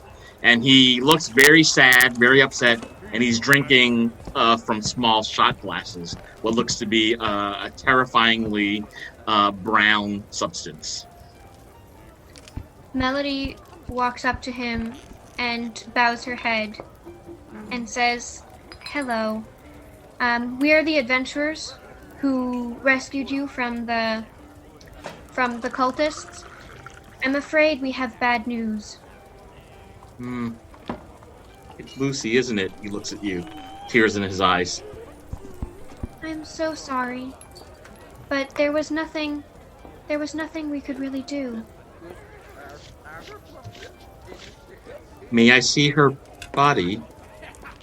"I cleaned it up as best I could." And she hands him the bundle. He grabs the bundle, looks in the body, and he starts flailing his arms banging them down on the table, crying, saying, "No, no, my baby, my baby! It was my dream to take her and return to my village after those nasty cultists imprisoned me and made me their slave. But now I have nothing to bring back home. Lucy, why did you leave me so soon?" And he's crying and banging his glass at the table, shouting at the bartender for another shot. And he walks over and pours him another shot of liquor. Can Melody try and comfort him? How? Like, calm him down? She's gonna sit down beside him at the bar and say, "I know it's a tough loss, but you're not going home empty-handed. You have grown in strength since you left, I'm sure, and she's not really gone. You will always remember her, and she will always live on inside your heart, which is the best place for her to live, for there she will never die." And yet, here I sit in Zadaxi, a city so foreign to my family and my village. What worth is it for me to bring back Lucy all the way to my home? I feel like I must leave this place and leave all my memories behind and start anew. Would you like me to bury her for you or with you? My one wish is that you bury her next to her favorite meal. If you could find some ingredients, that would set my mind at ease. But I'm afraid I'm too broken up by this to do it on my own. Hold up, before we go on your whole, meal quest thing. Who are you? Why were you in that basement? And why were you kidnapped? Why were your dog? I have many questions. He turns over to Bat, and as you ask these questions, Bat, he says to Melody, "Allow me to address your much more direct friend." She nods. "My name is Ian. My village is Bangap Sumnida. Okay, And well, why I'm did not they gonna capture say me? And why did they capture me? I don't know why they picked me. I woke up one day and I was in manacles. Me and my puppy. They used I me. assume they're gonna eat you, but Can They there's Melody no used- other motive. They used me to lure the children to the room underneath the library. The children started calling me Skinny Man because I'm so tall and dark. I don't think I you was- being dark has anything to do with you being called Skinny Man. I was just gonna say. He says, Can Melody make an insight check while he's talking? "Go They for it." didn't call you Long Black Man. No. Enderman. No. That's a shitty joke. That's a dirty 20 on the insight. Yeah, Melody, he seems to be telling you the truth. Okay.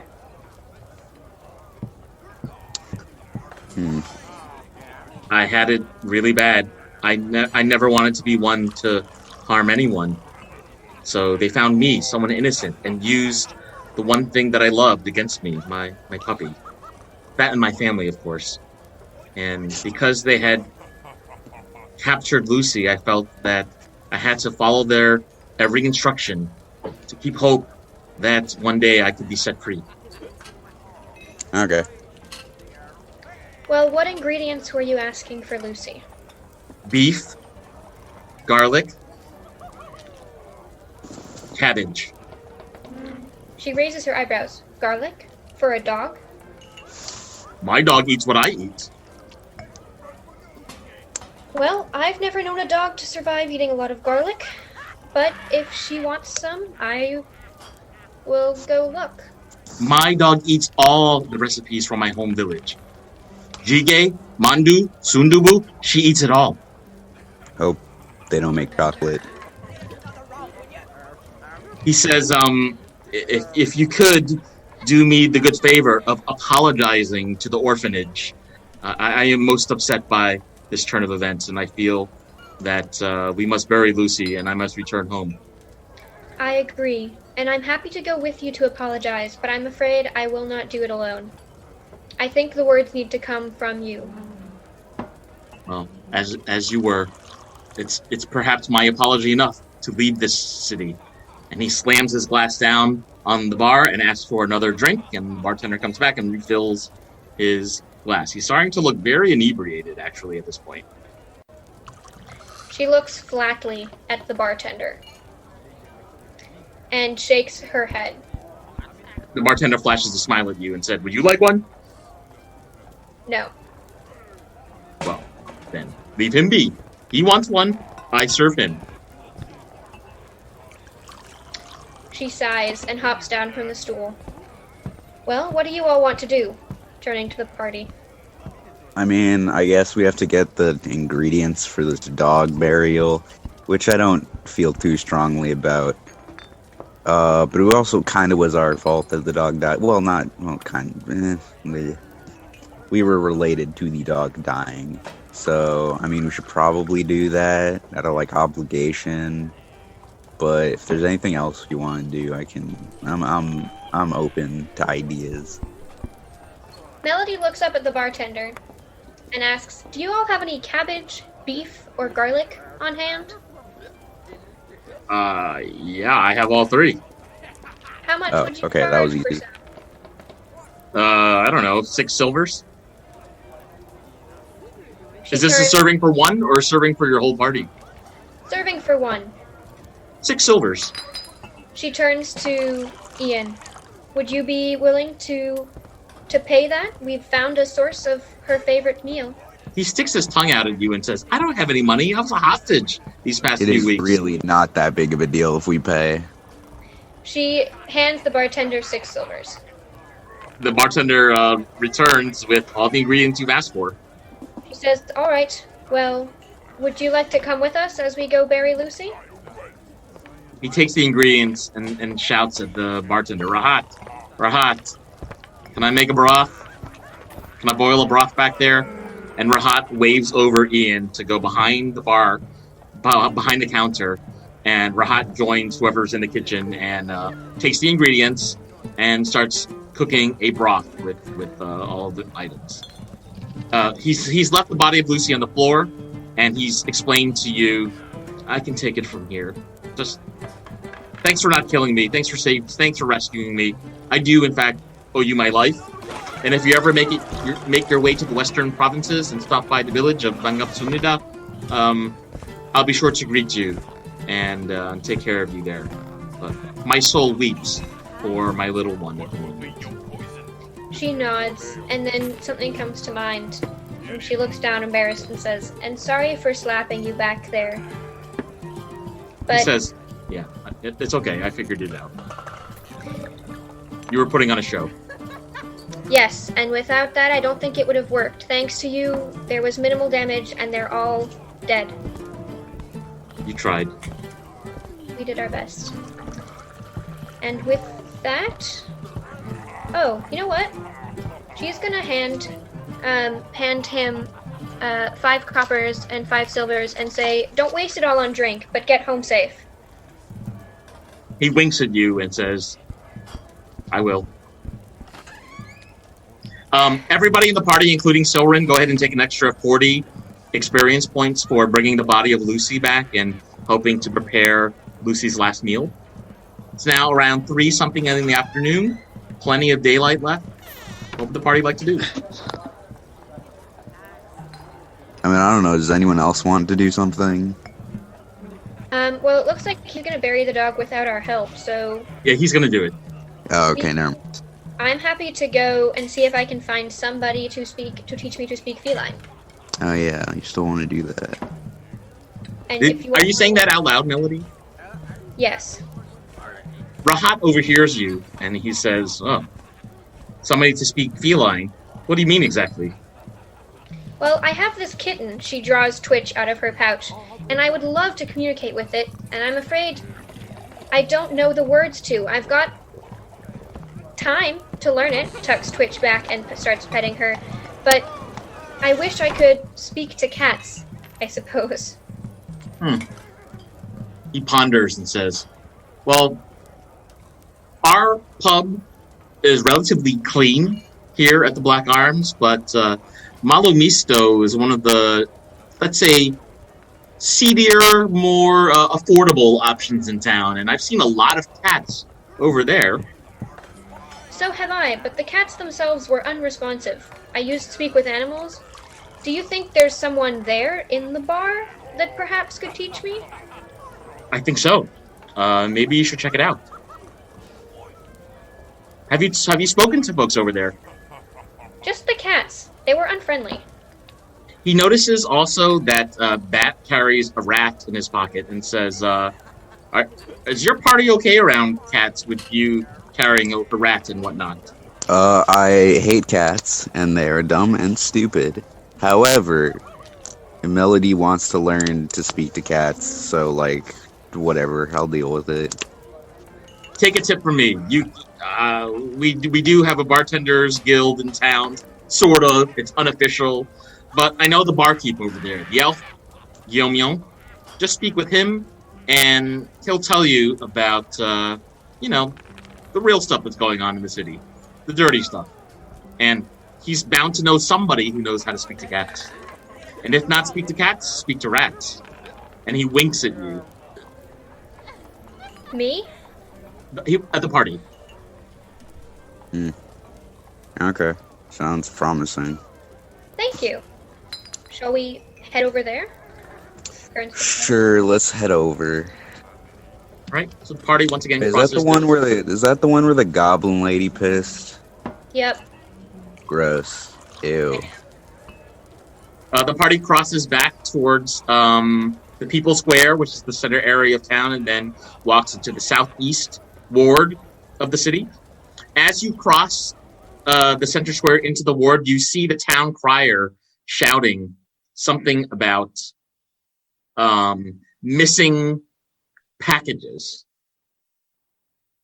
That's all you can kind of make out from what he's shouting. As you enter the ward, once again, you see a collection of buildings.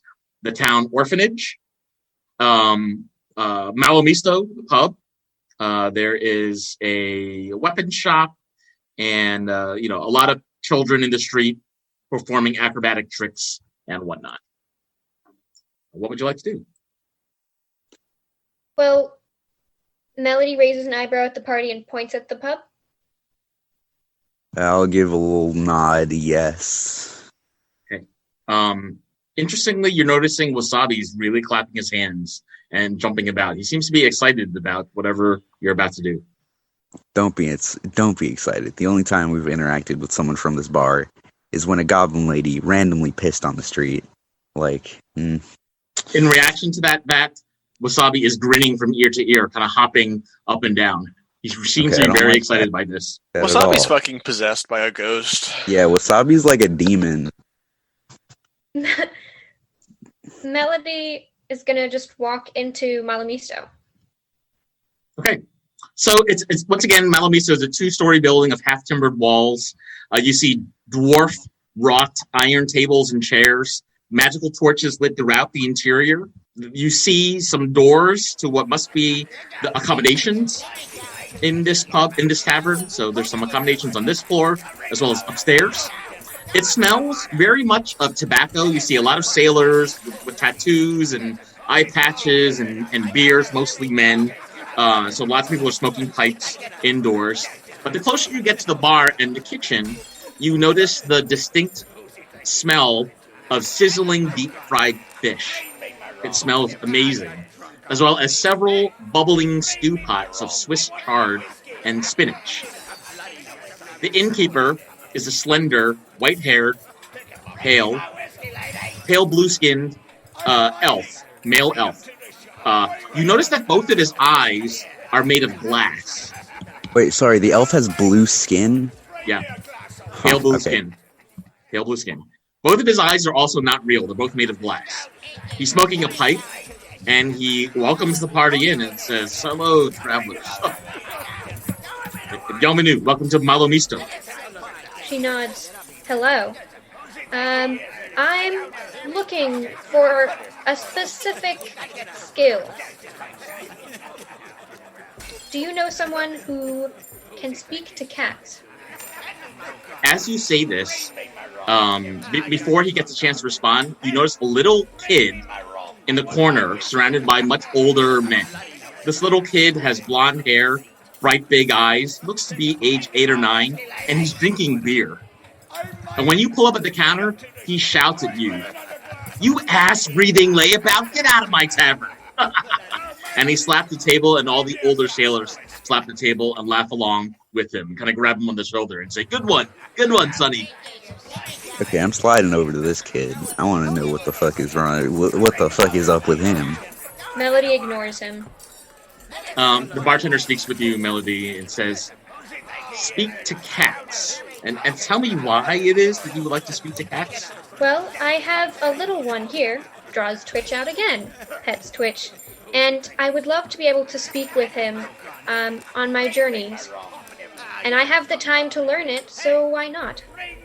You have a spell? I have Speak with Animals, but it only lasts 10 minutes, and I can only cast it once a day. Oh, so you would like to acquire the permanent trait of knowing how to speak with your cat? Yes, but cats alone, I think it would take too much time to learn to speak with all animals permanently. I can't imagine there's a book on this at the Library of Lore. They don't really specialize in this kind of language. Speak with animals. Is there a druid in town? And he's like going through his brain if he knows anybody. Well, if there's anybody who's going to know how to speak a lot of different languages, even a little bit of a language, it's got to be the harbor master in the Rich Docks. His name is Sour Patch. Sour Patch? Yeah. And Sour Patch knows many guild members in this city, so if Sour Patch doesn't know, and he keeps rubbing his head and he says, maybe there's a sage at the Order of the Nib who would know, the Calligraphers Guild in town. They seem to be very studious types. I'm sure one of them has done some research on animal languages before. I might recommend stopping by their office. It's right in the middle of the University Village. Well, thank you. Anyone else come to mind? I mean, if you have the time to visit the suburbs, you could go to Tyrion Zadaxi. The Turtle Festival is happening this weekend, and the Owlbear races is coming the week after. So that, the folks in Tyrion Zadaxi, they've been on a high because they've won the Owlbear races every single year for the past 3 years, and they made a lot of money because of this. And where money comes, it tends to attract lots of intelligent, let's say, well-to-do types who lounge and relax there in the summer. Well, thank you for that. Do you happen to have a dish available? Because that fish smells absolutely heavenly. Yes, and if you'd like some milk, I can serve up your little kitten. What's her name? Twitch. Hey, little Twitch, and he pats Twitch and kind of scratches her on the head. How about a saucer of milk for your little one and some fried fish for you? Sounds lovely. Anyone else? Food? The fish comes with wine, by the way. It's a 1 gold piece. I'm all right without the wine. Free wine, he shouts out, and somebody nicks it and takes it back to their table. Meanwhile, Bat is observing this conversation between this 9-year-old brown-haired kid who seems to be telling dirty jokes with all these older sailors. As you get closer, Bat, you notice him mouthing off about some sort of poverty-stricken mumble crust. I don't know what the fuck that means. I'm gonna walk up to him, though. I'm gonna walk up to his table. Everybody turns to look at you, and the little kid with bright, big eyes, smiling like an angel, says, "Can I help you?" Why are you in a bar? To get pissed. And he holds up his pint of beer and takes a huge slurp from mug. You're 7, though. Yeah. A right time to get pissed, I might say. I don't think that... All the sailors around him are laughing and patting his back, saying, good one, Caden. That wasn't even that good. You just said you wanted to piss. This kid's a bit of a weirdo. Yeah. Why is it that you're bothering me right now? You jesting fop doodle with your stupid The fuck is a whispered fop creature doodle? in your pockets. What are you doing here? This is my pub. You're like 6. You don't own pubs. He takes another giant swig from his mug and says, "Listen, monk, take your baby-sized genitals and get back to mosquito buggering. This is my pub. Now scram!" Baby-sized genitals. You're like an actual baby. Like what the fuck? All I wanted to do is investigate why the fuck a 5-year-old. I'm lowering the age every time. I don't care why a 5-year-old is at a pub with a bunch of grown men. Like, that's weird. He notices you still standing there, and he shouts loud enough so you can hear, "This shit mustache butt fungus is still standing there. What an idiot!" And all the sailors around him start roaring in laughter. I'm gonna keep looking at him. Well, he can't see how I'm looking at him. No. Yeah, I mean, you are wearing a mask too, so he can't see your expression so well. But Wasabi seems to be loving this exchange. He's clapping his hands and kind of dancing around. I'm gonna just keep standing. Like, I don't know what to do. Like, he's just gonna keep insult. Like, he's a 4-year-old. What's he gonna do? Once again, he shouts loud enough so you can hear. This pin-brained scobberlotcher doesn't know the meaning of scram. What an idiot! And he takes another swig of beer, and all the sailors continue laughing and patting his back. Good one, Kaden. Can Melody? Oh, it's fucking weird. Sibo, are you doing anything, by the way? Emir? Emir is comes over, follows Bat, and as the kid continues to insult him, he just stands over Bat in the back, and he's listening, and he's not necessarily happy about it, but he doesn't quite know what to do because it's just a kid. So, wait, what are we doing in the pub? I'm being insulted by a 3-year-old right now. Yeah, I get that part, but what was Cat? So what was Melody doing? She was asking the bartender if the bartender knew how to speak to cats. And now I'm eating fish. Yeah, it's delicious. By the way, the fish.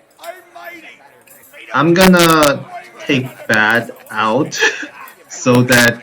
Well, how are you gonna take me out? How are you gonna take me out? You're tiny. No, I'm gonna try to say, let's get out of here. It's not worth our time.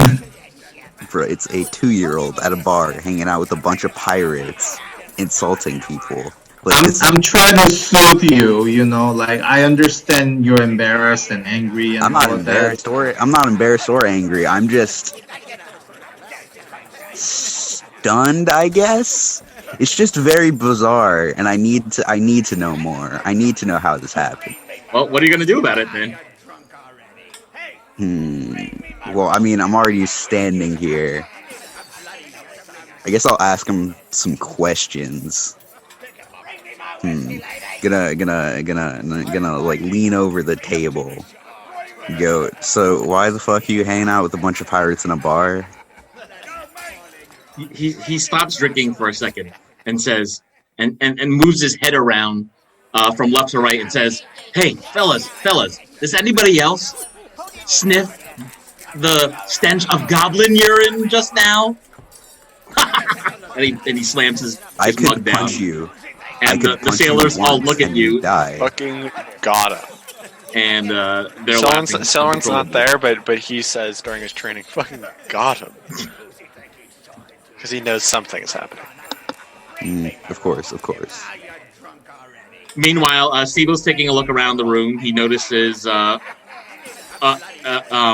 human druid at a table with a female fighter who are kind of speaking and drinking and eating. Sibo also notices in one of the corner tables, sitting by herself, is a female goblin who has green skin. She's bald, prominent, pointy ears, and pink lips. And she looks like she's snoozing the afternoon away. Her mug of beer is still in her hand, resting on the table. There's a druid in the bar? Mm-hmm. Can she go join them at the table? Mm-hmm. While Melody is joining that party, I'm going to see what's up with the goblin lady in the corner. Okay, let's talk to the goblin lady first. So this lady who you actually you weren't there, Sibo. This is your first time seeing her. It's a female goblin. She looks to be dressed like a fighter. She's wearing leather armor and leather boots, and she looks like she's just kind of sleeping the afternoon away. You can smell alcohol in her breath every time she exhales. Hi, mind if I join you? No response. Okay, I'm just gonna sit next to her. And do what? Just kind of stare at her for a little. The bartender yells out at you and says, "Hey, Sonny, you want a drink or something? I'm just gonna stare at ladies all day." What do you got? Beer and wine. That's what we drink in Zadash. A beer. All right, that's four coppers. On the cheap. Hands over. Here you go. And when the beer arrives, what is she doing? As the beer arrives and kind of gets slammed down on the table by the bartender, the woman slowly rouses and sees you sitting next to her. And she spits onto the floor and says, "What do you want?" Nothing. What are you up to? Minding my business. What are you doing? I don't know. I had a sense that you could use a company. I could use some company. And she slowly opens her eyes and draws her long finger, points it, touches your lips with her finger, and she says, "How about some company right now? I've got a hut by the river. Want to come and join me?" And she's clearly inebriated. She can barely hold herself up. Being on me? Yes, very clearly. Yes. She is. Well, I just laugh a little awkwardly and say cheers. I hit the mug, and yeah. She leans back in her chair, stretches her legs out wide, and says, "All right, Sonny." And she keeps drinking her beer. Meanwhile, Melody has met two female adventurers at a table. They look bright-eyed and kind. There's a female human druid with silver hair and large blue eyes. She's wearing leather armor. And there's a female elf fighter with long, straight white hair with a shock of black and very soft, kind-looking eyes. She's got javelins in her pack behind. They both look at you and say, "Yeah, well met. Care to join us, milady?" I would be thrilled. Thank you. The druid bows and introduces herself and says, "My name is Erin." The white-haired fighter bows and says, "And I be Buddha." I am Melody. It is lovely to meet you. And she bows with a flourish. So, what do you be doing here in Zadash? Well, we came here because a friend, well, really because of the two festivals coming up in these next 2 weeks. But we arrived early and I have some time on my hands. And here, I have a little Twitch. She puts Twitch on the table. They're both of them, their eyes like jump. And they say, "Oh, she's so adorable. Can you catch her?" Yeah, sure. She nudges Twitch over towards them. Mm-hmm. I was wondering if either of you would know how to speak feline or someone who does. Have you asked the local wizard, Shinebright? I have not. Is he known to have cats? He's the most famous wizard in Zadash. He doesn't actually live in the walls of Zadash anymore. He lives in a giant treehouse just outside of the city walls toward the eastern road. But I've heard some bad things going on. That maybe he's been sick or something lately. But he's the smartest man in Zadash. I would ask him. While this was happening, so like, I guess Sibo didn't expect Goblin Lady to be like so horny and kind of hitting on me or whatever. So he was sort of like just minding his own business at this moment and heard over what they were saying, and decides to join them. As you leave, the Goblin Lady says, "Figures," and she resumes drinking. Everybody introduces themselves to you, Sibo, and you take a seat. And, so tell me about this wizard. Known as one of the best wizards in this part of central Virlinia. His apprentices have gone on to start many colleges of magic throughout the kingdom. But, neither of us are wizards, so we have no reason to conduct any research under his stead. But we've heard that maybe he hasn't been so well. So, we're adventurers. We're just kind of deciding what to do in this city. We've heard a couple of different stories. The owlbear races are happening soon. People will be gambling and drinking and taking the odd substance. And we'd like to, do our due diligence to prevent that from happening, especially if it leads to any harm to this community. We've heard about a number of thieves living in this town, and we thought, maybe we'd look into it. So we're keeping our ears open, just in case something's going on in Zadaxi that we can prevent. That's noble of you guys. I respect that. So have you seen this wizard, or what do you mean by he is not well? Like he's sick? Those are just the rumors we're hearing from the town crier and the kids in the streets who tell us things. Okay, just curious. Yeah. I mean, neither of us are wizards, so we have no reason to go over there, but if you have a friend and they look at Melody, who is interested in magic, maybe you would be interested. It does sound interesting. Well, we've been staying at the Mighty Quill, so if you're ever headed out on an adventure and need more manpower, come ask around. I'd be very interested in that. There also have been some rumors of some giant rats infesting the sewers of Zadaxi, and I would love to chop some heads off some rats. And the two ladies clink their glasses and drink their beers. We can pretend that this was loud enough that Bat could hear that they were saying. I turn around, look menacing, like a don't do that, and then turn back around. And I think we'll finish today with whatever Bat is doing with his observations of this child, who is looking at you, saying, are you a 3-second man? Done with buggering the mosquitoes already? What?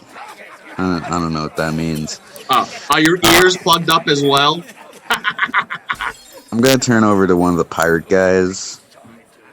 I'm gonna ask them some questions. So, is this kid like your boss or something? One of the large, a heavy-set, muscular sailors looks at you and said, "No, he's just like one of the funnest people you could ever meet in Zadaxi. Caden Tortellini. Isn't he hilarious? His name is fucking Tortellini.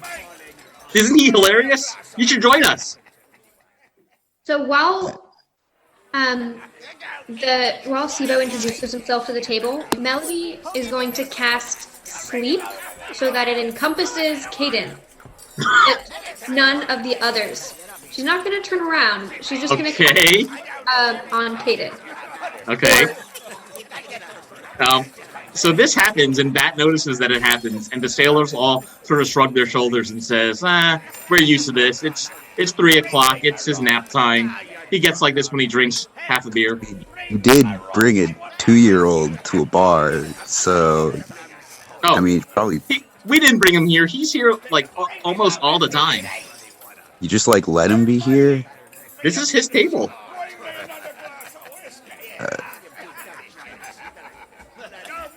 Huh. Okay.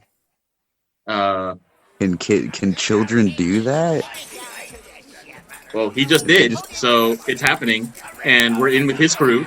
So, are you joining us or something? No. Or are you gonna bugger off? I'm just asking a question. I've never been to this town. Oh. And this is very bizarre and odd. Hayden is one of my favorite people in all of Zadaxi. He's hilarious. He likes to prank people in this city and steal things here and there. I mean, this kid is amazing. He's got the most mighty butterfingers I've ever seen a 9-year-old display. Every rogue would like to argue to that. But, okay. Okay. That's weird. I'm just gonna start backing off. I don't know what to do. I don't know what to do about that. I just need to know. I just need to know things. I wanted to know. Yeah, and as you back up, Bat, you notice, everybody in the pub notices the front door open, and a huge sheep starts running toward you. The hell? The sheep, it looks like a male sheep with 2 big horns, and it's carrying a scroll attached to the top of his head. It looks around at the room and runs directly towards Sibo and Melody. And it's not headbutting, but bowing its head as if to say, grab this scroll. Melody takes it. And what do you do with it? On the head and reads the scroll. As you read the contents of the scroll, Melody, you feel a tingle go up and down your spine, and it seems that you temporarily have the ability to speak to sheep. She hands the scroll to Sibo. The scroll is now empty. Oh shoot! Well, Melody, you read it, so the spell has been cast, and you can now speak to the sheep. hello, messenger. Welcome. What brings you here? He puts his big sheep face in your lap and says, "It's me, Shine Bright. Someone polymorph me. You have to save me." God damn it, not again. God, not another one of these fucking polymorphed. Oh my fucking. She pets Shine Bright. I'm done Can with you this. speak to cats? I can, if you help me. All right, we're gonna help you. That's the reason. And that's where we're going to end today's session. Do I level up yet, or no? This is still your first day of training, Soren, so not quite. Okay. We are now pursued. We have somehow been pursued by a sheep. A sheep has found you, and now it seems the sheep is not a sheep. Seems like it's a wizard. Why did he come looking for us? That's a good question. I would ask that in the next session. He just knows how good we are.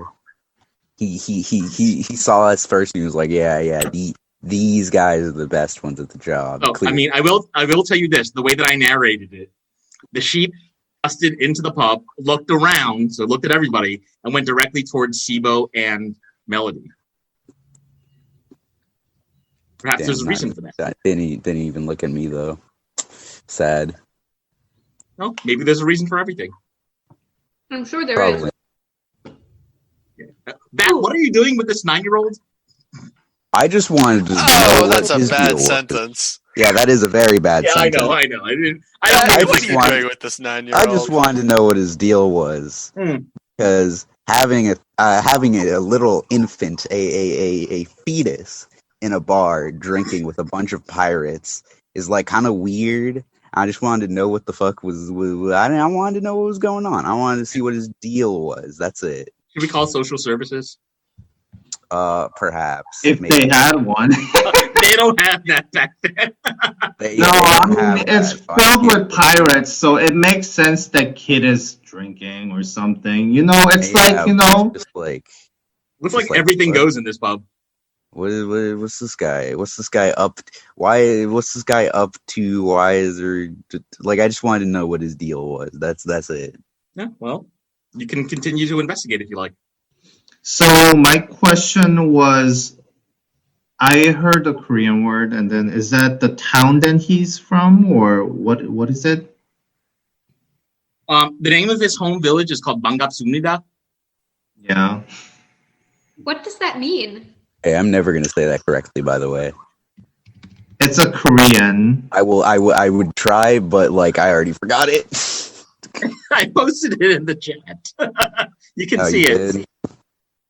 And It means nice to meet you. And his three favorite foods are sundubu, jjigae, and mandu. What does that? That's spicy tofu stew and dumpling. That's so cool. I appreciate Yeah, I heard Korean, and then I was kind of like still doing the math on like all the items and stuff. So I was like sort of hearing it off of like, and I was like, oh, what? So I just wanted to recap. So that is in a village somewhere far west in the continent. So if you ever want to visit, Far west. you kind of have an idea of where it is. Fun. So we have some direction. Yeah. It seems like we're going to save a sheep. Yep, another polymorphed spellcaster. Yeah, who is doing all this polymorphing, I wonder? It's Hamilton. Or the weird necromancy barbarian lady. Yeah, necromancy barbarian lady. I don't want to fight her anymore. I don't want to fight her. She's scary. But now we have a barbarian on our side. Yeah, okay, but she's a barbarian that can also cast spells, though, which is not what barbarians do. I think you figured out she's part necromancer as well, so that's a little unusual, huh? Yeah, that's way stronger than us. Yes.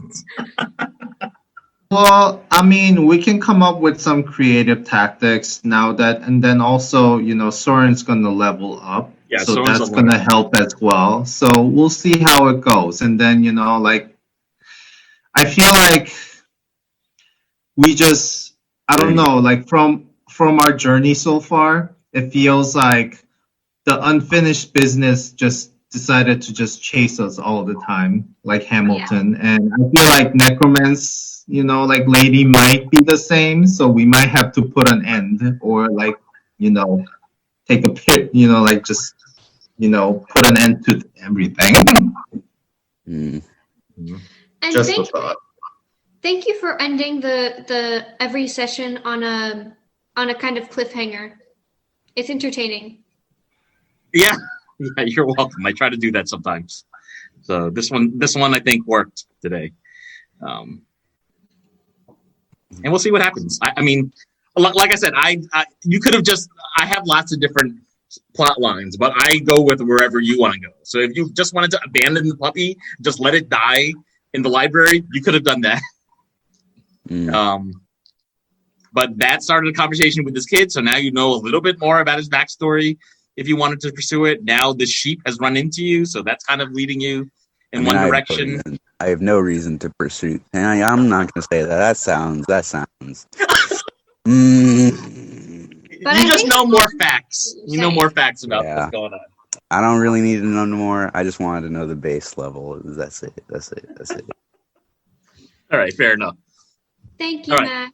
Yeah, thank you, everybody. Good gaming today, and I'll see you next time. Yep. All right, ciao.